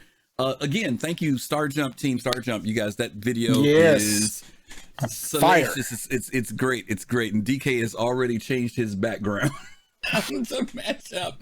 DK, give us your thoughts. Oh, we lost DK now. Oh my God, where'd he go? Oh no, I'm still sitting here. Oh, okay, all right. I'm just giving some Starliner love. That's all. Okay, all right. Oh, okay. So give us your thoughts. What did you think about this Starliner? Now, mind you, this is a whole new. We've talked about it. We've never had really a deep conversation about this. There's Abdi. We've never had a deep conversation about this before, but we have talked about the fact that there are some people who are into this whole thing of transporting people, right? And I don't want to get into the whole multiple configurations of this ship because I know it can do a bunch of other things in lore. But I want to talk about what we do know is that the passenger variant is the one I want to focus in on. So give me your thoughts about this particular specialty or career. Yes. That's all I have to say. Yes. Yes. Okay. No, I could do a whole show on this ship. Okay. Honestly, there's a lot about this ship we don't know. There's a lot of speculation. There's, we had that around the verse. I don't know how many years ago that I actually just watched again just to, get my own brain refreshed on everything. And this is probably one of those ships that is the most unknown ship that we have right now, but is going to be the most wanted ship in the future, I have a feeling, because even as Jared mentioned, this will be a moneymaker. And that's 100% true. This is going to be probably the most profitable ship. It is specialized. This ship is not built for anything but hauling passengers and their cargo. In the passenger variant, we're not going into cargo variants or any other variant. In the passenger variant, it is not meant to sit in a fight. It has one turret, rear facing. That's it. It is not meant to turn around and start fighting some Idris coming after it with 70 people on board. Sorry, it's not going to happen. It is designed for those like myself that are interested in the passenger gameplay and moving and providing a service to the verse. And that is the ship's specialization. You'll see this ship everywhere. Okay. Everywhere. Okay. It's like it is the equivalent of a 737 in modern day airlines. It is the most popular ship that you will see landing at all landing zones. It fits in most landing zones. It's smaller than a 890 in terms of size. It's going to be a very popular ship, and it will be very, as somebody mentioned, it's going to be fast. Yes, it will be fast. It will be extremely fast. It has to be. You don't, and this is not one of those ships that you're going to be, you better have an escort, only if you're carrying high profile passengers. But on an everyday, day-to-day basis, this ship is going from point A to point B as fast as it can. Get your passengers there, turn around, and go right back to its other destination with full of passengers. That's what it's there for. Okay. Younique, when Disco was with us, he talked a little bit about the ship because it is one of his ships that he calls his favorite ships. And he talked about that when they did the website for this, when they first came out with the Starliner. In fact, if you all check the original concept page for the Starliner, it is an amazing page with animations and all types of cool stuff where they talk about transporting, moving people. He talks about that this ship will evaluate its passenger. The passengers will evaluate you on you getting them on time, whether they arrive safely, food that you provide on the ship for serving them, things of that nature. Again, this is another one of those ships that, it's great to buy it and it looks good, but it sounds like you're going to need a crew to really make the missions turn out well for you. Any thoughts about that as far as getting people who want to be stewards and stewardesses or flight attendants? Maybe I'll just use that term. Again, I think if there's people who want to participate in Star Citizen but have limited time frames, need to live their life on a schedule, and they can put, I need to be a steward on the ship, for this leg or this couple of hours, I think you'll find people that'll want to do that. I think I've seen this ship somewhere before based on its shape. And I think they stole it from the movie Wing Commander. And that was that necklace that the kid had. A similar type of religion. Shape. Similar type shape. Yeah, I think it's exactly the shape. But check me, see if I'm wrong. Okay. Fair enough. Abdi, any thoughts about this ship in the sense of how players will, now I'm not talking about the people who own it, but will players use these ships to get around, or do you think they're just going to call their friends? I don't think that they would use these to get around. You'd probably want something faster, maybe. Maybe less crowded, maybe less of a visual profile. And that, I think this is kind of what I said earlier, and what Dark Knight was talking about earlier too, with the whole the latest roundup talking about taxi missions with NPCs. If anyone can do that, you're going to see people use ships that are this big, and you'll see people with ships that, that's for NPCs specifically. I get that, but in the future, you'll be able to do taxi missions, I'm sure, with people. I mean, already you can kind of do that. You can be like, I need a pickup. You put your little quantum beacon out there, someone will come pick you up. But maybe there'll be a more official taxi service kind of thing. Yeah. And you can use a scale of ships. Like you're going to see people using what's that? Is it the Phoenix? The constellation Phoenix? You're going to see people using that. That's the one with the jacuzzi in it or something. You're going to see Origin ships, the 400i, stuff like that. So you'll see a range of ships from small to big that'll be doing similar things to the Starliner. But I think that, this would be a fun ship to play around in. So you'll definitely see people take this ship for things in particular. And I don't know. This ship also looks to me like, you know what they said about the Starfarer and how it was kind of built to be a kind of like an FPS mission kind of thing in and of itself. Like it's kind of laid out so that you can do like FPS shooting kind of missions and stuff like that. Right. I feel like the Starliner might be good for that too. Like you see a lot of places for cover, a lot of rooms to check and go room to room and do your kind of clearing kind of thing, spec ops kind of stuff. Yeah. So I'm really curious to see like hostage missions and cool stuff like that happen where like pirates board and I don't know. There's gonna be some real cool stuff. That's that VIP mission that DK was talking about. You got that VIP on high there profile that they're coming to get. I'm going to put a link. Someone asked the chat, and I'm sorry I saw the name fly by, so please forgive me for not giving you credit for the question. I just put the link in for that page I was telling you about, and they said, what would a steward do on a ship like this? And what they outlined is that you will have people on the ship. By the way, the 890 is designed the same way, where you have a kitchen and all these other things, and players NPCs will be asking for things, and you will have to serve them. They actually have on that page where it shows the coffee maker and all this other stuff that is going to be on the ship. And there will be players who will earn their money by being a steward on that ship while DK is flying it to where he needs to get it. And when we get where we're supposed to go, DK is going to get paid, and then he's going to pay the people that worked on the back of his ship. Because without those people, the passengers are going to be very unhappy when he gets them to their destination. So that's the level of AI and gameplay that CIG wants to associate to this ship.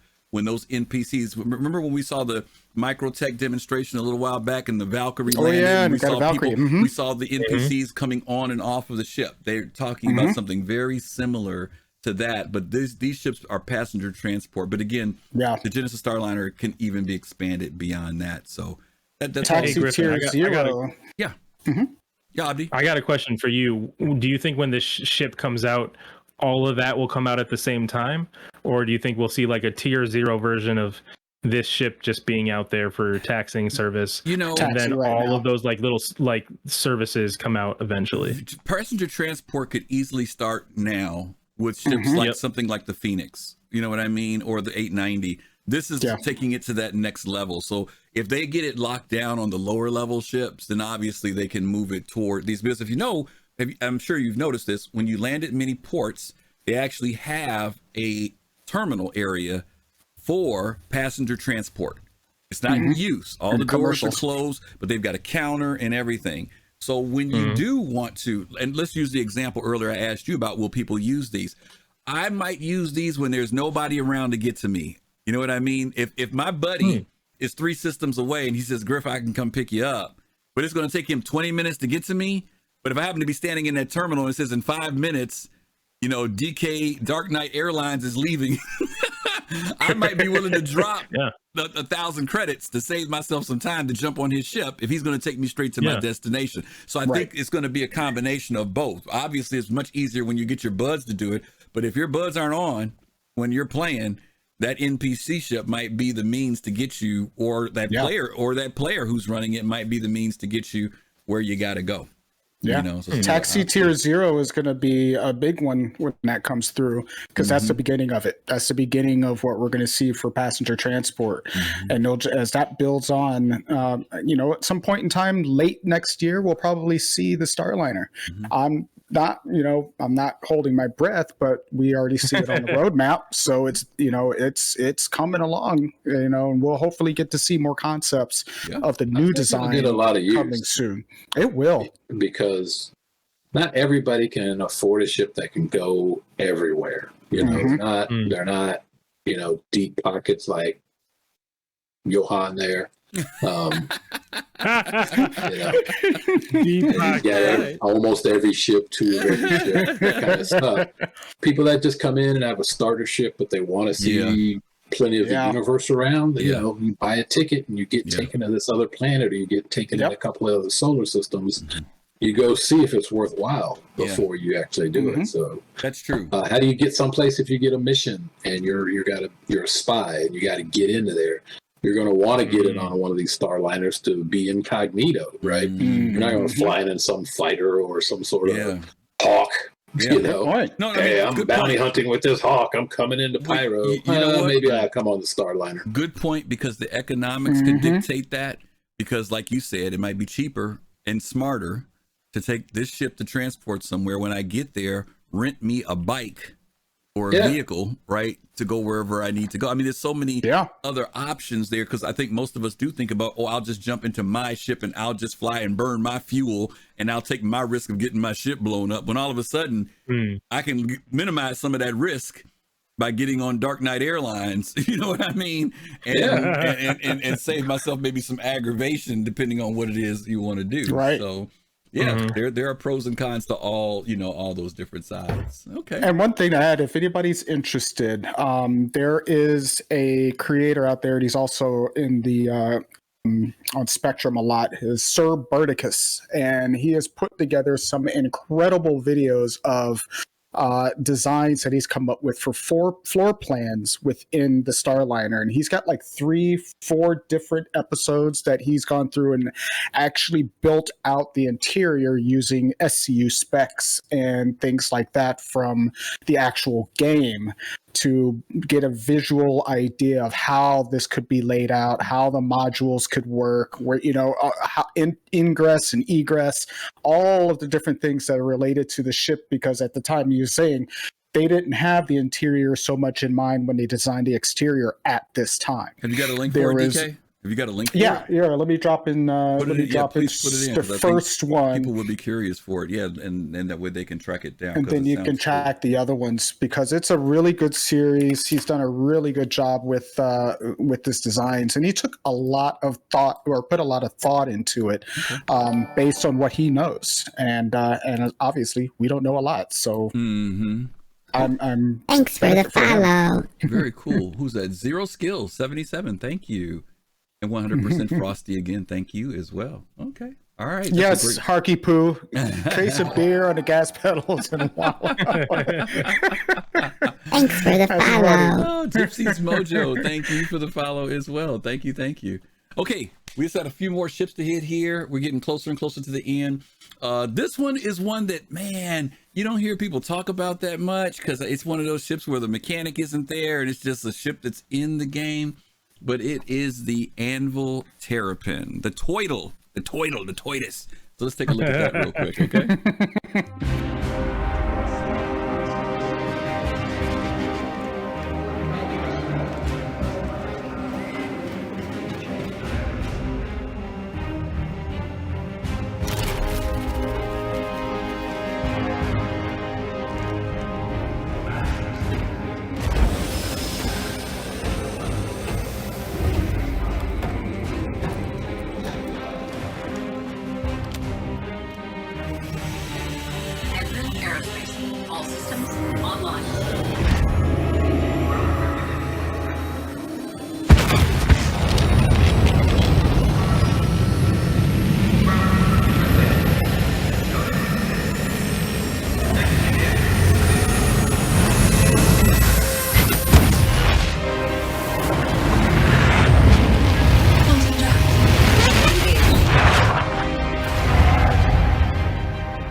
personally, it was flying into the heart of the dying star, so I'm curious to see if it could survive.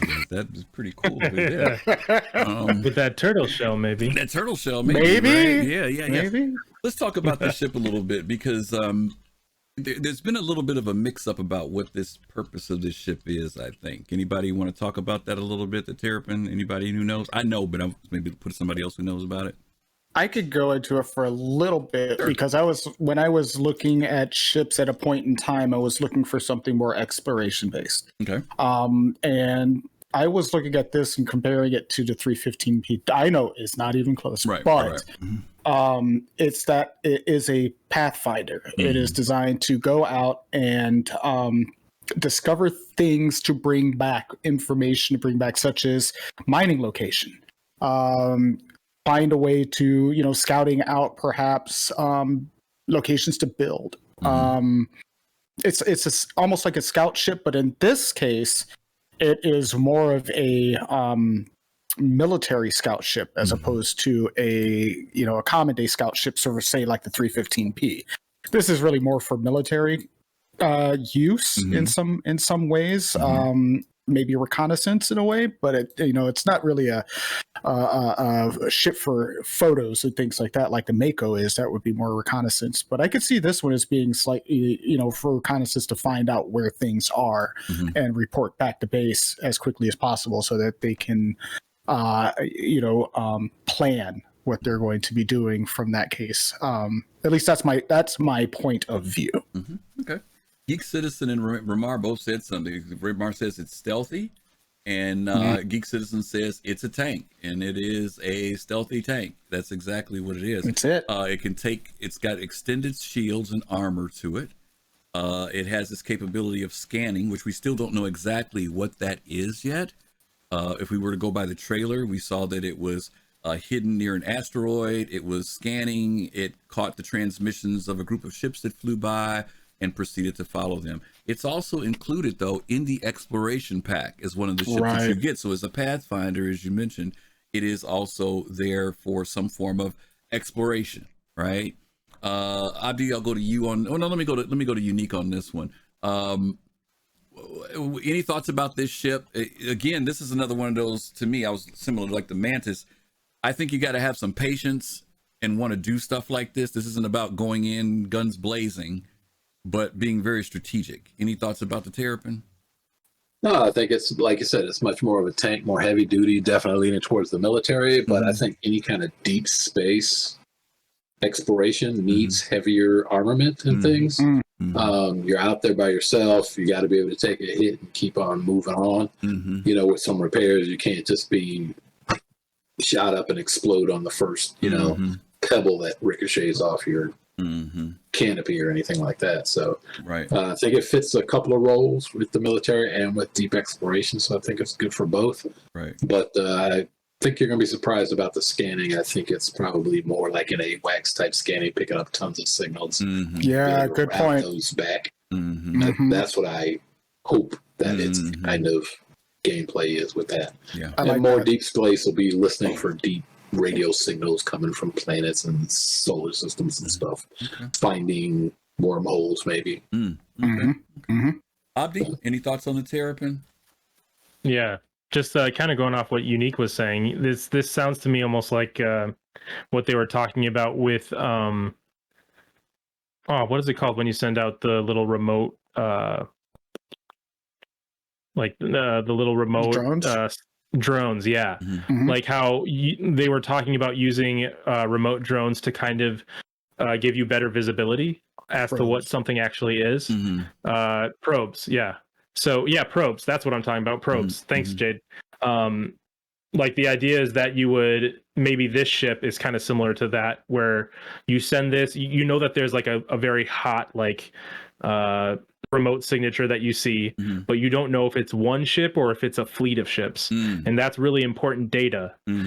So you take this ship to go out there, be stealthy, pick up that information, and tell you this is one Kraken with 5 ships on board, this many people. You stealthily come back to your main fleet and say, yo, this is what we're dealing with. Let's get prepped and go with the right armament. So that to me, that this is what that is. Not not, and like what Younique was saying, maybe not exactly, you know, going and exploring, right? But more just like maybe pathfinding and more with a military edge. Yeah.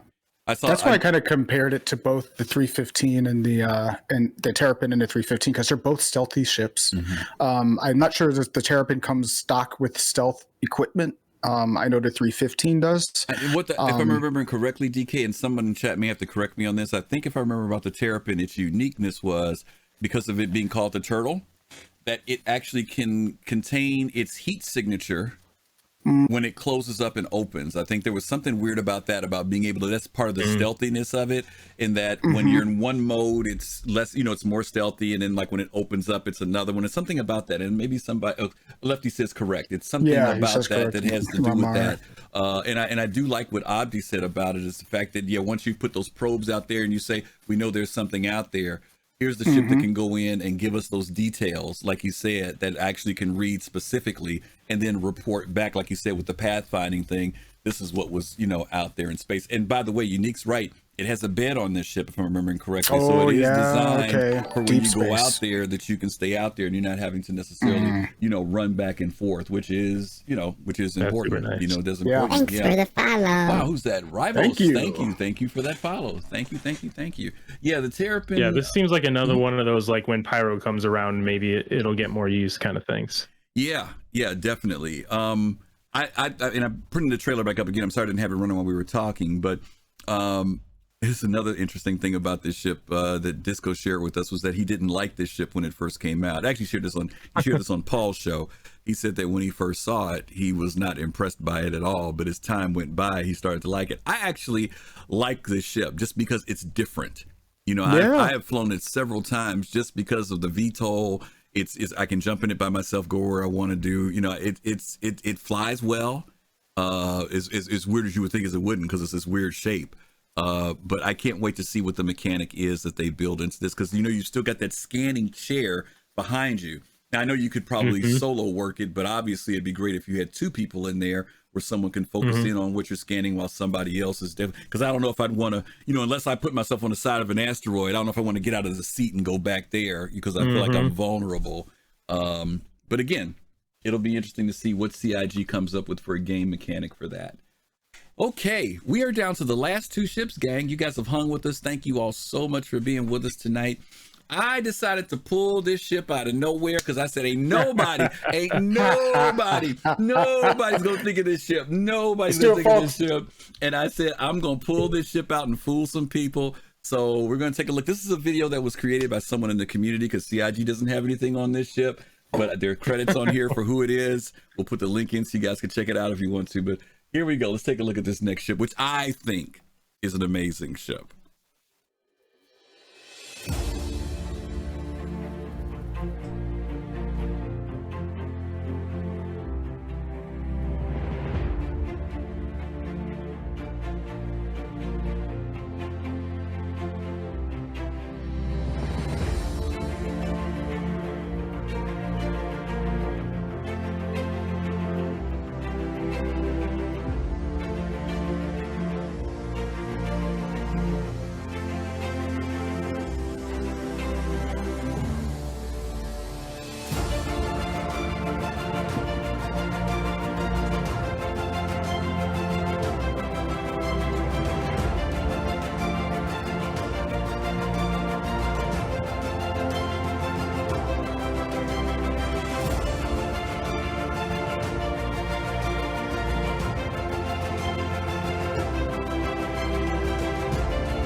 Alrighty. I hear all that applause out there. Yeah, Colossal, I got your boo. All right, I got your boo, brother. All right, so let me talk about this ship. The 85X. What is the specialty for this? If you had to pick a specialty for this ship, what would you say it was? Let me start out with Abdi on this one. What would you say the specialty is for this ship? Literally, when we were talking about taxing people, and I was talking about like the Genesis Starliner to the Constellation Phoenix, this is the one-on-one special experience that I was thinking. I forgot the name of it, and of course it's the 85X, but this is what I'm thinking, because if I had a friend who was like, oh, I'm coming in on a free fly and I just want to see some planets, this is the ship I'm taking them on. That HUD and the canopy and everything, it's beautiful. It's beautiful. I'm not even like an Origin stan, and I think that this is like a beautiful ship. Okay. Hey, MC Stunner! Wow, thank you for the 5 gift subs. Wow, we really appreciate that. That's amazing. Yes. Thank you. Thanks for the subscription. Alrighty. Yes, thank you. DK. Let me go to you. No, let me go to Younique. No, I'll go to you first, because I'll go to DK first, because I don't want to have two big Origin guys back to back. So I'll go to DK first. DK, what are your thoughts about this show? Where does it fall into you as far as specialty? Well, I think Gauchi, if I'm pronouncing that correct, in chat said it best. Space Porsche. Okay. And it's my space Porsche. That thing is just, it's sleek, it's quick. You know, if you want to get in and out of atmosphere very fast, this is a good way to do it. It's a good way to get from your 890 down, back over to my apartment on Art Corp, and it's just a cool ship. And Abdi, you did mention taxi service, and this could be a perfect solo single person Uber, in a way for somebody. It's stylish. It's Uber X. No, Uber Black. Uber Black. Uber Black. That's what I meant. Uber Black. That's right. Uber Black, not Uber X. Uber Black. That's what I meant. So yes, that's exactly what this is. It can be used in various transportation ways of getting people around. It is a people mover. I think it's just a fun ship. I mean, it's one of the smallest ships with the quantum drive in it. It's, like Abdi said, that cabin is just too cool for looking around in space. Okay. Aram Soul, I normally don't allow blasphemy on this show, but you get the joke of the night. Aram Soul said, it's the Argo cargo ship for rich people. I was about to say that. Okay, we got it. I like it. I will give you that. That was good. Go ahead, Younique. What are your thoughts on this ship? I was going to say its specialty is no specialty at all. This thing is a better looking Argo without a box. That's basically it. It's pretty much like all the other Origin ships. They just don't need to be in the game. Okay. It's like in that new Wonder Woman movie, the 1984 one, when maybe never mind. I don't want to spoil that for people. Don't spoil it. This is what I will say about the ship. Its specialty. I mean, it looks good. Yeah, its specialty is coolness. That is its specialty. Cool. What I liked about when I watched the ship, it just hit me when we were watching it now, because I've watched the video a couple of times, but it just struck me. When it was flying over planetary bodies and moons and stuff, I was like, okay. But when it flew over the city, it looked like the perfect urban vehicle. When it was going over Microtech, when it was going over Art Corp, it looked like it fit right into this, right where we're at right now. It looked like that's where it fit. And so, I think, again, I love it because it is that ship that a friend of yours can jump in when you want to get somewhere quickly. I think Jade said something like fastest place from Orison to Port O. The fact that you just want to be able to get in, get somewhere with somebody, and do it very quickly and do it in style. Some people will do the exact same thing in a Reliant stand core. Corrected. Okay. After watching the video again, its specialty is flying over things. Okay. That is its specialty. I'll give you that. It flies over things. It flies over things very well, doesn't it? Okay, but here's the thing, though. Doing it, right? Here's the thing, though. Like, this is the kind of ship that I want to take someone through a gas cloud, something beautiful, where it's not just like, not just where it's not just like there's cool stuff around you, you're in a city, but like when you have like planetary nebulas and like cool like cosmic things going on around you. You know, this is the ship for that. Yeah, it's got a great view. It does. It does. It's very sleek, very fast.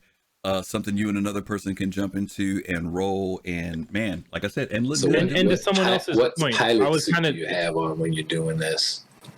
Which the monocle? Oh, yeah, which one? Yeah, no. Yeah. Now your top hat. I don't know. You got the monocle. You got the monocle. Right? maybe so. Yeah, it's. I see this kind of being like inside of another ship though. Like you bring the Carrick somewhere, and then you take this ship. Whoa! Don't lower the value of the ship on the Carrick. Well, not the Carrick. Some other bigger ship. No. The 890 jump. He's talking about the Reclaimer. No, this is exactly where I believe the ship should be. Oh God, here we go. Inside the Reclaimer. No, you know the ship does come with the 890. Yeah, that's what I meant. The 890. No.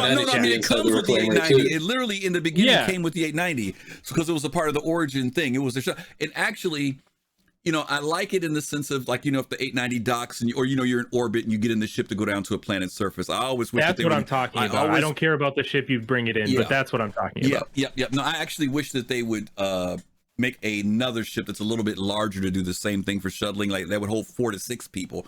There's been people talking about wanting to see that happen, but. Yeah, that'd be cool. Yeah, but no, it is a partnership to the 890. It definitely is. Yeah. Okay. I just think that the idea of like bringing a bigger ship and then like ferrying people out of it to like experience something on a planet and then bring them back, like that sounds kind of cool to me. And by the way, someone just said cheap and fast. It's right. Jade is absolutely right. I think this ship is $50. It is cheap and fast. Okay. Or 500 grand in game. 575,000. Really? Does it come with a quantum and a jump drive? Yeah. It does. And a jump drive too? Yep. That's awesome. That's a really good value. Yeah. $500,000 in game, and you've got yourself a nice little runabout. Okay. Wait, what? This? No this jump or the drive. 100? You're right. No jump drive, just the quantum drive. No jump drive. Just a quantum. Small. Okay. Yeah, small. Keep forgetting there's a difference. No, I think you're right, Jade. I think you're right. Thank you. Okay, we are on the very last ship of tonight. And once again, no one would probably think of this one, but I did. And we're going to relish in sharing this ship with everyone. So let's take a look at it. Area 18. 2949. Things were changing. You could feel it. And it was Gatsby, the center of it all. How'd you get on Gatsby's list? Gatsby's it. The name on everybody's lips.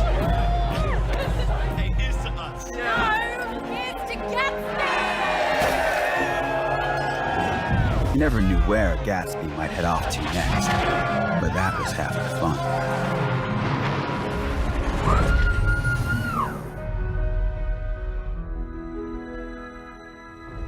No one dared sleep for fear of missing something incredible.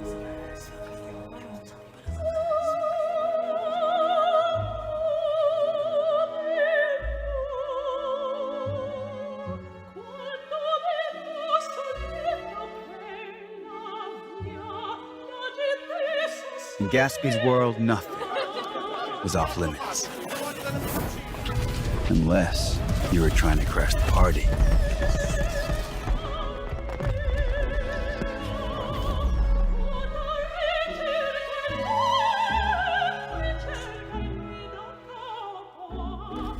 No matter where Gatsby may be off to next, whatever mysterious port of call she's heading to,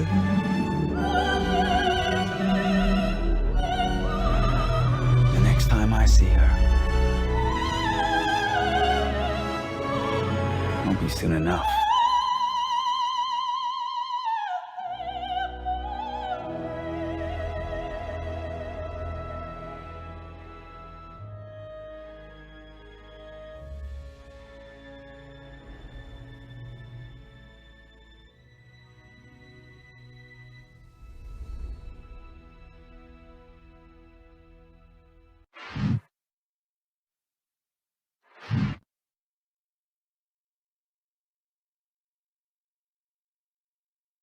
I've died and gone to heaven.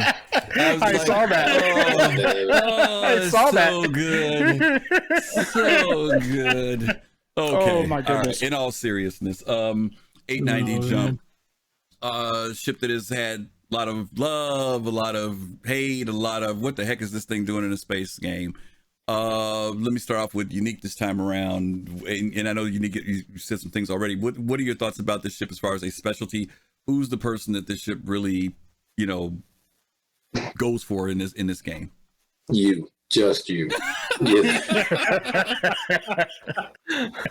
Someone who wants to sit around and do absolutely nothing in the metaverse. Act rich and produce nothing. Consume everything. Throw parties. Fair enough. So definitely specialized. So not that I won't want to be invited to at least one of the parties, but fair I'm not enough. sure how this fits in with the Vandal. Like if we tame the Vandal and they can come party, they got a rock band or something they can play, then I might be interested. Okay, no, you're raising some good points about that in the sense of where does it come up with gameplay. Abdi, let me jump to you. Where do you see the ship fit in? Is it specialized, and is there gameplay that you can kind of foresee for a ship like this? Oh, definitely. This is like, I mean, you could start off. This would be a great ship for taxiing, definitely, because I can see reputation based on the fact that this has a kitchen, lots of places for sleeping, has a med bed, has plenty of cargo space, has a basketball court. Mm-hmm. Yep, it has a basketball court. I forgot about that. It's big. What else can you say? Mm-hmm. Like, if you get someone on that ship and they say they had a bad time, it's like, I don't know, maybe they were on the wrong ship or something. I don't know. Mm. So I think this would be great for taxing, and you're gonna have you already have this ship, so you have it the in game. So you don't have to wait on the Genesis Starliner for that taxiing stuff. You can start off with this. So I think that it's great for that. Personally, the 890 Jump mission is one of my favorite missions in game, where you have to go on board and kill all the pirates and all that kind of stuff, but not kill the security that's on board. It made me realize how cool of a ship it is, because it's designed to have like all sorts of sight lines. You have to clear rooms. It's got the pool area. It looks super cool when everything is dark, and it's got such an ambience to it, whether it's lit up or in emergency mode. And it's not a ship I would ever buy, but if a friend had it and they asked me to come on board, man, I would not say no. Also, you can dock on it now. That's so cool. Yeah. The whole docking thing, that's dope. It feels like a good Star Citizen ship. So that's me. Okay. DK, again, what some of the yeses and controversies have been about this ship and its career in game specialty. Is it all about ego? Is it about people projecting what they want to see happen? Is it about what CIG has said the ship can do? Because obviously you don't need a ship like this just to do transport missions, right? Like we just talked about the Genesis. We got that. We've got the Phoenix. Why this big monster? If anybody is familiar with the yachting world, a lot of these times these yachts are owned, but they're not usually used by the owner. They're chartered. And so I see this being as one of those chartered ships. Say you would charter your ship out to someone that wants to use it, say for a cruise or an event or something like that. They pay you for it. They give you the money for insurance, or they take care of the insurance of the ship and make sure that the ship is taken care of. They give the supplies, they supply the crew, everything else, and then it goes out for a week journey, and then comes back.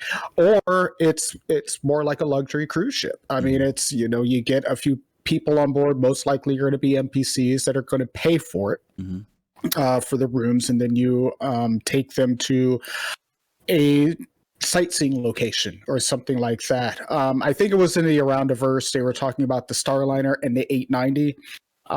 They were talking about the Starliner as a point A to point B ship, and get your passengers there as quick as possible, and then from point B back to point A.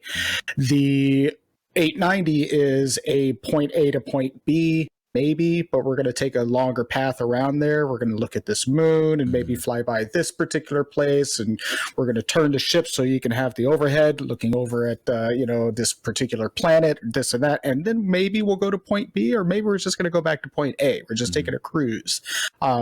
It is definitely a higher class than you would find in, say the luxury version of the Starliner, but it's specialized in that it is dedicated to providing a comfortable service as opposed to an efficient service.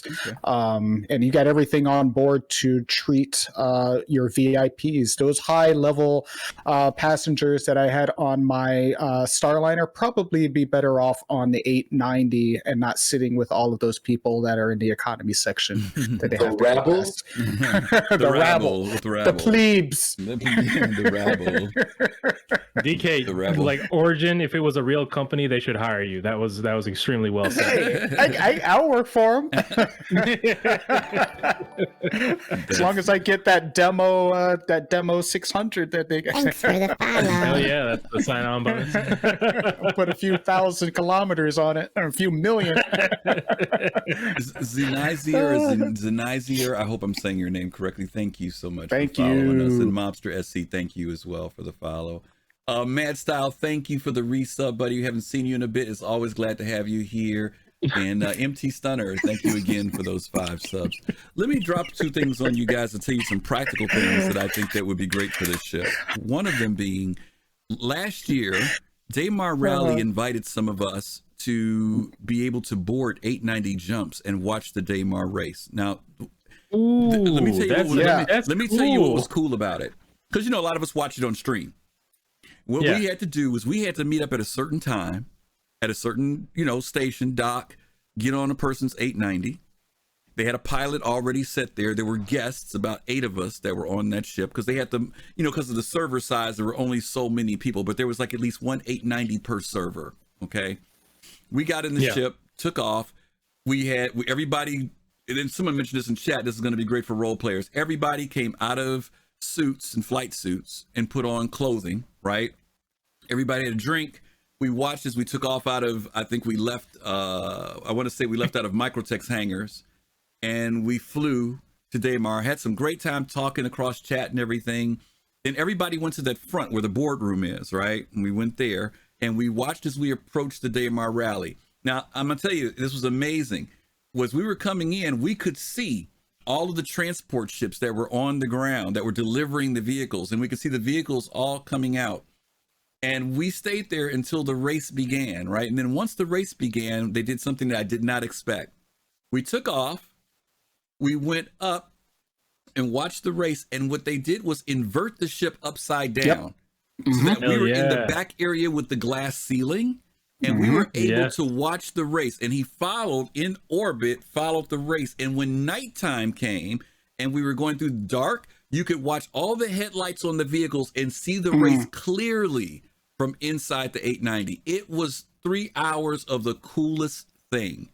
And so there were people that thought it was such a cool thing to do, right? So, I mean, there are these different things that people can come up with, that for some people, that is 3 hours of good, quote unquote, gameplay, right? Nothing in relation to combat, no boxes being moved, nothing like that. But it was a great social time. This ship's specialty is social dynamic. That is it. It is nothing without people on board it, So even coolness. The operational aspects of running a ship like this, like any big ship or capital, is enormous, right? But DK, you mentioned it earlier. If you know anything about yachts, I don't even call this a yacht. I call it like the 600 a yacht. This is a super yacht. Super yachts don't do nothing but they do nothing but eat money.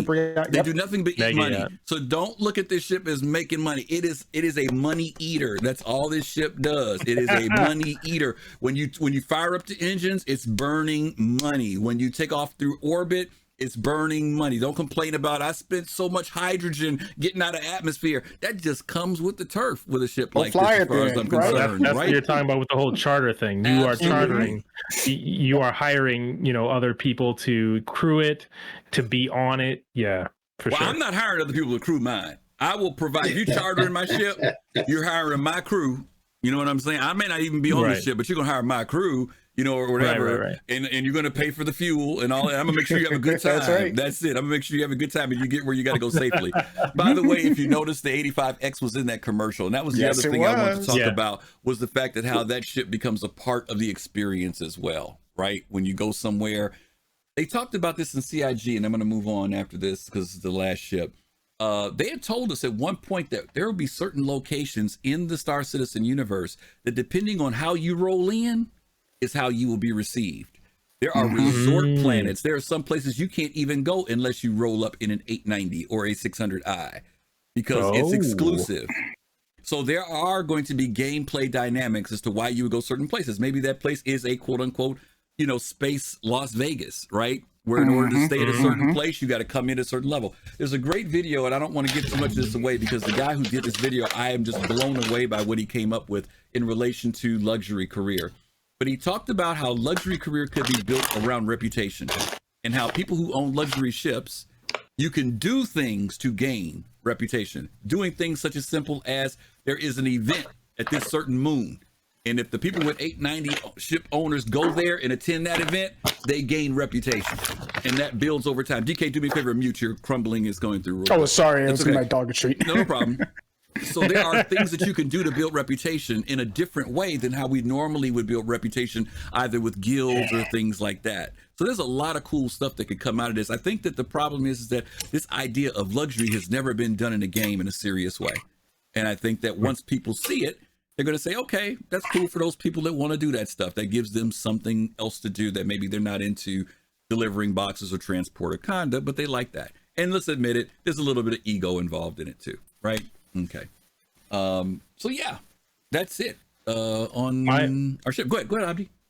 My one recommendation is if you're in the PTU, you can team up with some people to get the funds to buy this ship in game. Because they give you so much money in the PTU, and the PTU goes all access. So wait till it goes all access, unless you want to subscribe and support the devs, which is super cool.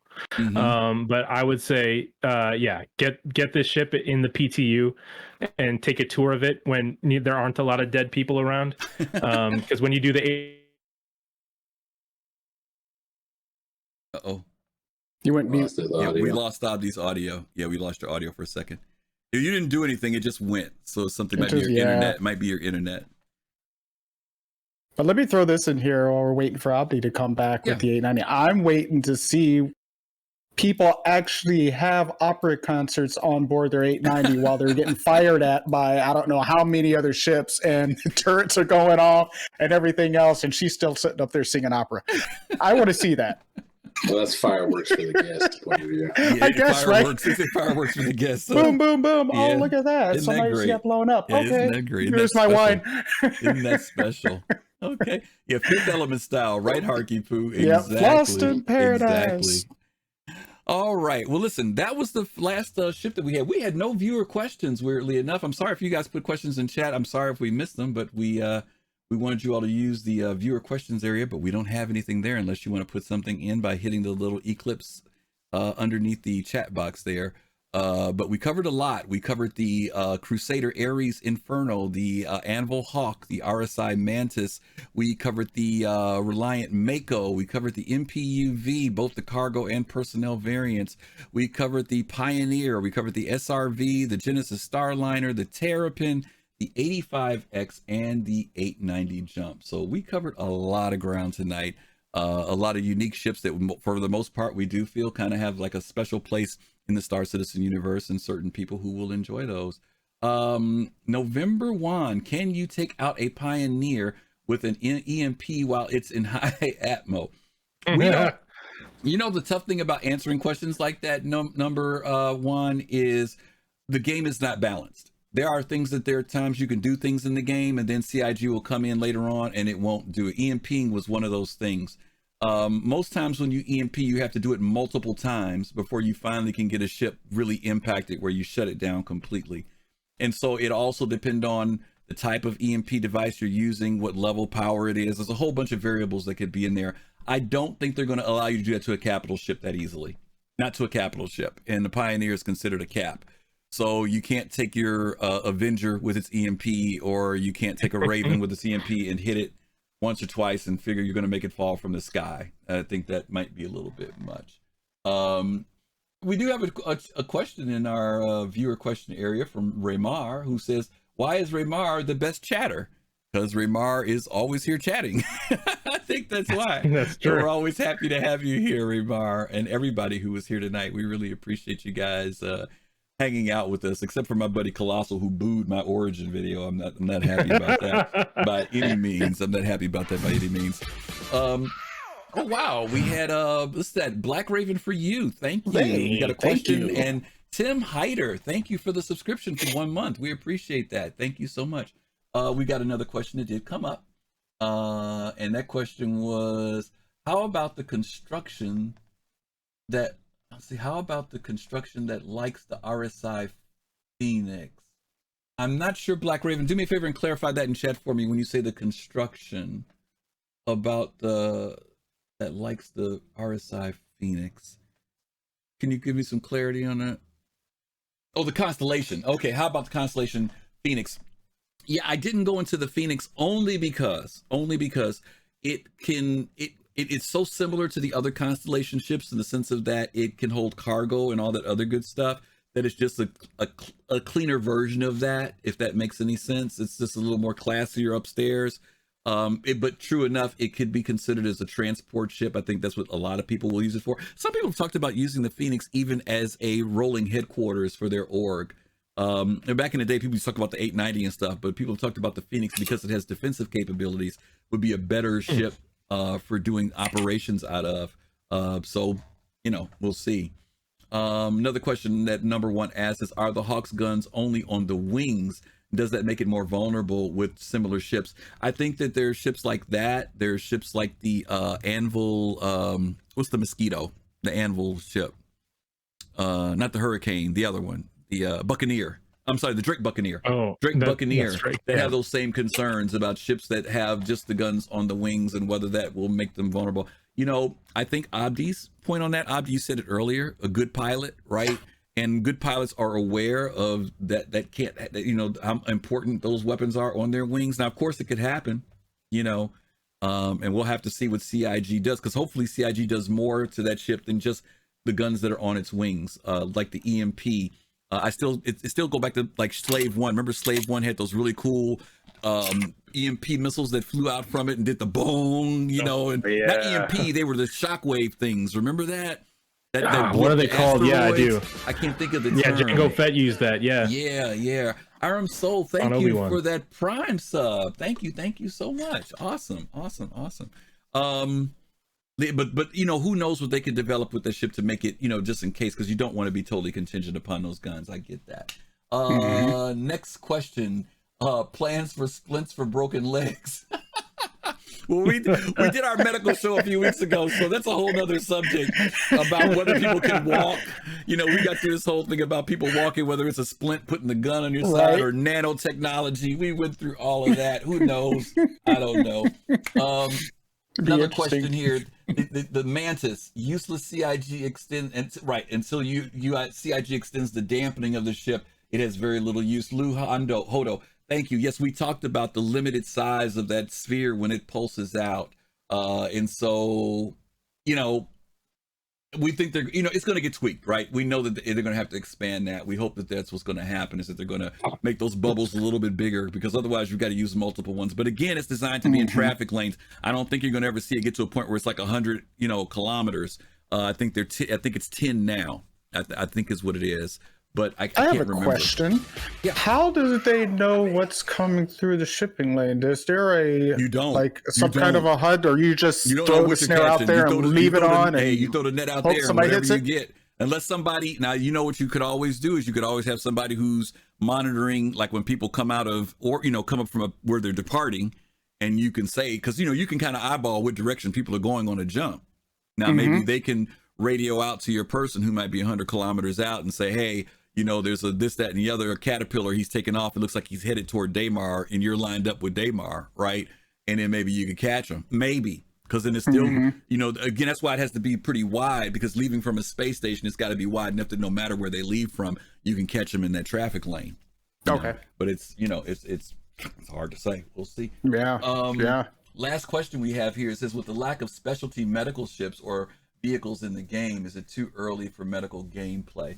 And that came from Mount Stunner, MT Stunner.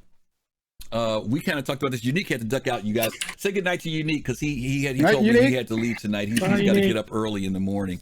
Thanks, Younique, again for hanging out with us tonight. We did talk about that a little bit. We had kind of hoped that the Apollo would come out as well, so that it would fill that middle gap between having to be at a hospital and being on a Cutlass Red, because a lot of people don't have access to the Carrack or the what's the other one with the size 2 bed in it? This level 2 bed, the Carrack. Oh, in the 890. In the 890. Yeah. A lot of people don't have access to those ships, so we were hoping that the Apollo would have been one of those ships that they surprised us with, and maybe they will. We don't know. But if they did, obviously it would fill that middle gap for us where players could have access to level 1, 2, and 3. But we'll have to see what they do with that. Okay. It would just make so much sense if they did. Yeah, it would. It would. Luhodo, thank you so much for that. The snare is 20 kilometers, but the dampening is only 2 kilometers. Ugh. All right. So that's not a lot of room for dampening. I agree. If you want to, once you snare them, you don't want to have to get literally like right up on the ship. I know they want you to get close to it, but yeah, I would hope that they would kind of expand that maybe to like diesel maybe 5 kilometers or something like that once you get in close to make sure that they get snared, because I don't know if I want to be that close. That's pretty close. Anyway, that's it. Let's us wrap this thing up. We want to thank everybody who is here tonight. Abdi, who is here, Dark Knight, who is here. Abdi, why don't you tell everybody about Thursday night, and I'll talk a little bit about Sunday night. What do we do on Thursdays? Let them know. Oh yeah, on Thursdays, Fast Cart hosts a show called Soul Talk, and it is not just a show for one person or for a few people here, but it's for the community, where you can hop in on the Soul Citizens Discord and jump into voice chat. And everyone, we go through the news of the week, all sorts of news. If you're unfamiliar with Star Citizen, every week on Monday they put out a new what's coming out for the week, in terms of lore and feature roundups and stuff like that. So on Thursdays we talk about all those types of things, and it's not limited to whether you're a Soul Citizen or not. It's just anybody who wants to come join.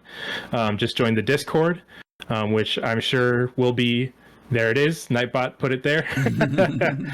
So join the Discord, and then on Thursdays, what time is that exactly? For me, it's 10 p.m. Eastern. 10 p.m. Eastern. 10 p.m. Eastern, 10 p.m. Eastern, you can get in on that. And it's always a fun time. It goes for a while, and it's just if you ever wanted people to talk about Star Citizen with, instead of boring your wife or boring your friends who don't want to hear any more about the Genesis Starliner or anything like that, you can talk with Soul Citizen. Those are my friends. And we're here to listen to you. We won't make fun of you. So we'll make fun of you, but it'll be like, it's all good. So it's all family. Anyway, absolutely. It's all family. Absolutely. So yeah, hopefully you guys can join us on Thursday nights, and also next Sunday got a real cool show coming up. Is Star Citizen the next Second Life? I don't know how many of you all have ever played Second Life or know anything about Second Life. It's gonna be a good show. But there are people who want this game to be like Second Life. If they could walk through the screen and live in the Star Citizen world, they would. And so we're going to be talking about that next Sunday, and our special guest is going to be Joe Run from the Yacht Club and from Bar Citizen. He was a big Second Life player. Jay's going to be joining, another Second Life player. I was a star. So anyway, we've got a bunch of people that played Second Life, and we're going to be coming on and hooking you guys up and tell you about what we think about Second Life, pros and cons to Star Citizen becoming Second Life. Maybe, who knows? Maybe not. We'll see. All right. But yeah, that's about it. I want to thank both Abdi for being here, AbdiYohan, Dark Knight 75, and also Younique, who had to go to bed because that brother had to get up early. And I want to thank everybody who was here. Thank our mods as always. Captain Kusanagi and Ops Chief are here who helped us out. Fast Car. Oh, that's Admiral Kusanagi. He's an admiral. He's an admiral, Admiral Kusanagi. But thank everybody, and thank all of you all for hanging out here, for all the subs, the follows tonight. We hope you guys enjoyed the show. A lot of information here. Hopefully you got it all in, and hopefully we will see you guys next week. Until then, we want to say, what do we want to say to everybody? I can't remember what's the. We're gonna have some peace, love, Love. Soul. Okay, there we go. Right. Can I do it? Can I do it? You can do it. Go ahead, Rabbit. Peace, love, and soul. All right. There you go, Rabbit. There you go. You said it right. Mere fuel for the end of your night. All right, we're going to raid Dyslexic Dingo. What a name, Dyslexic Dingo. Wow, you guys I like give a shout, give some love over there. If you like what you see, follow. And again, hopefully we'll see you guys next week. Until then, take care. Have a good, safe week. We'll see you soon.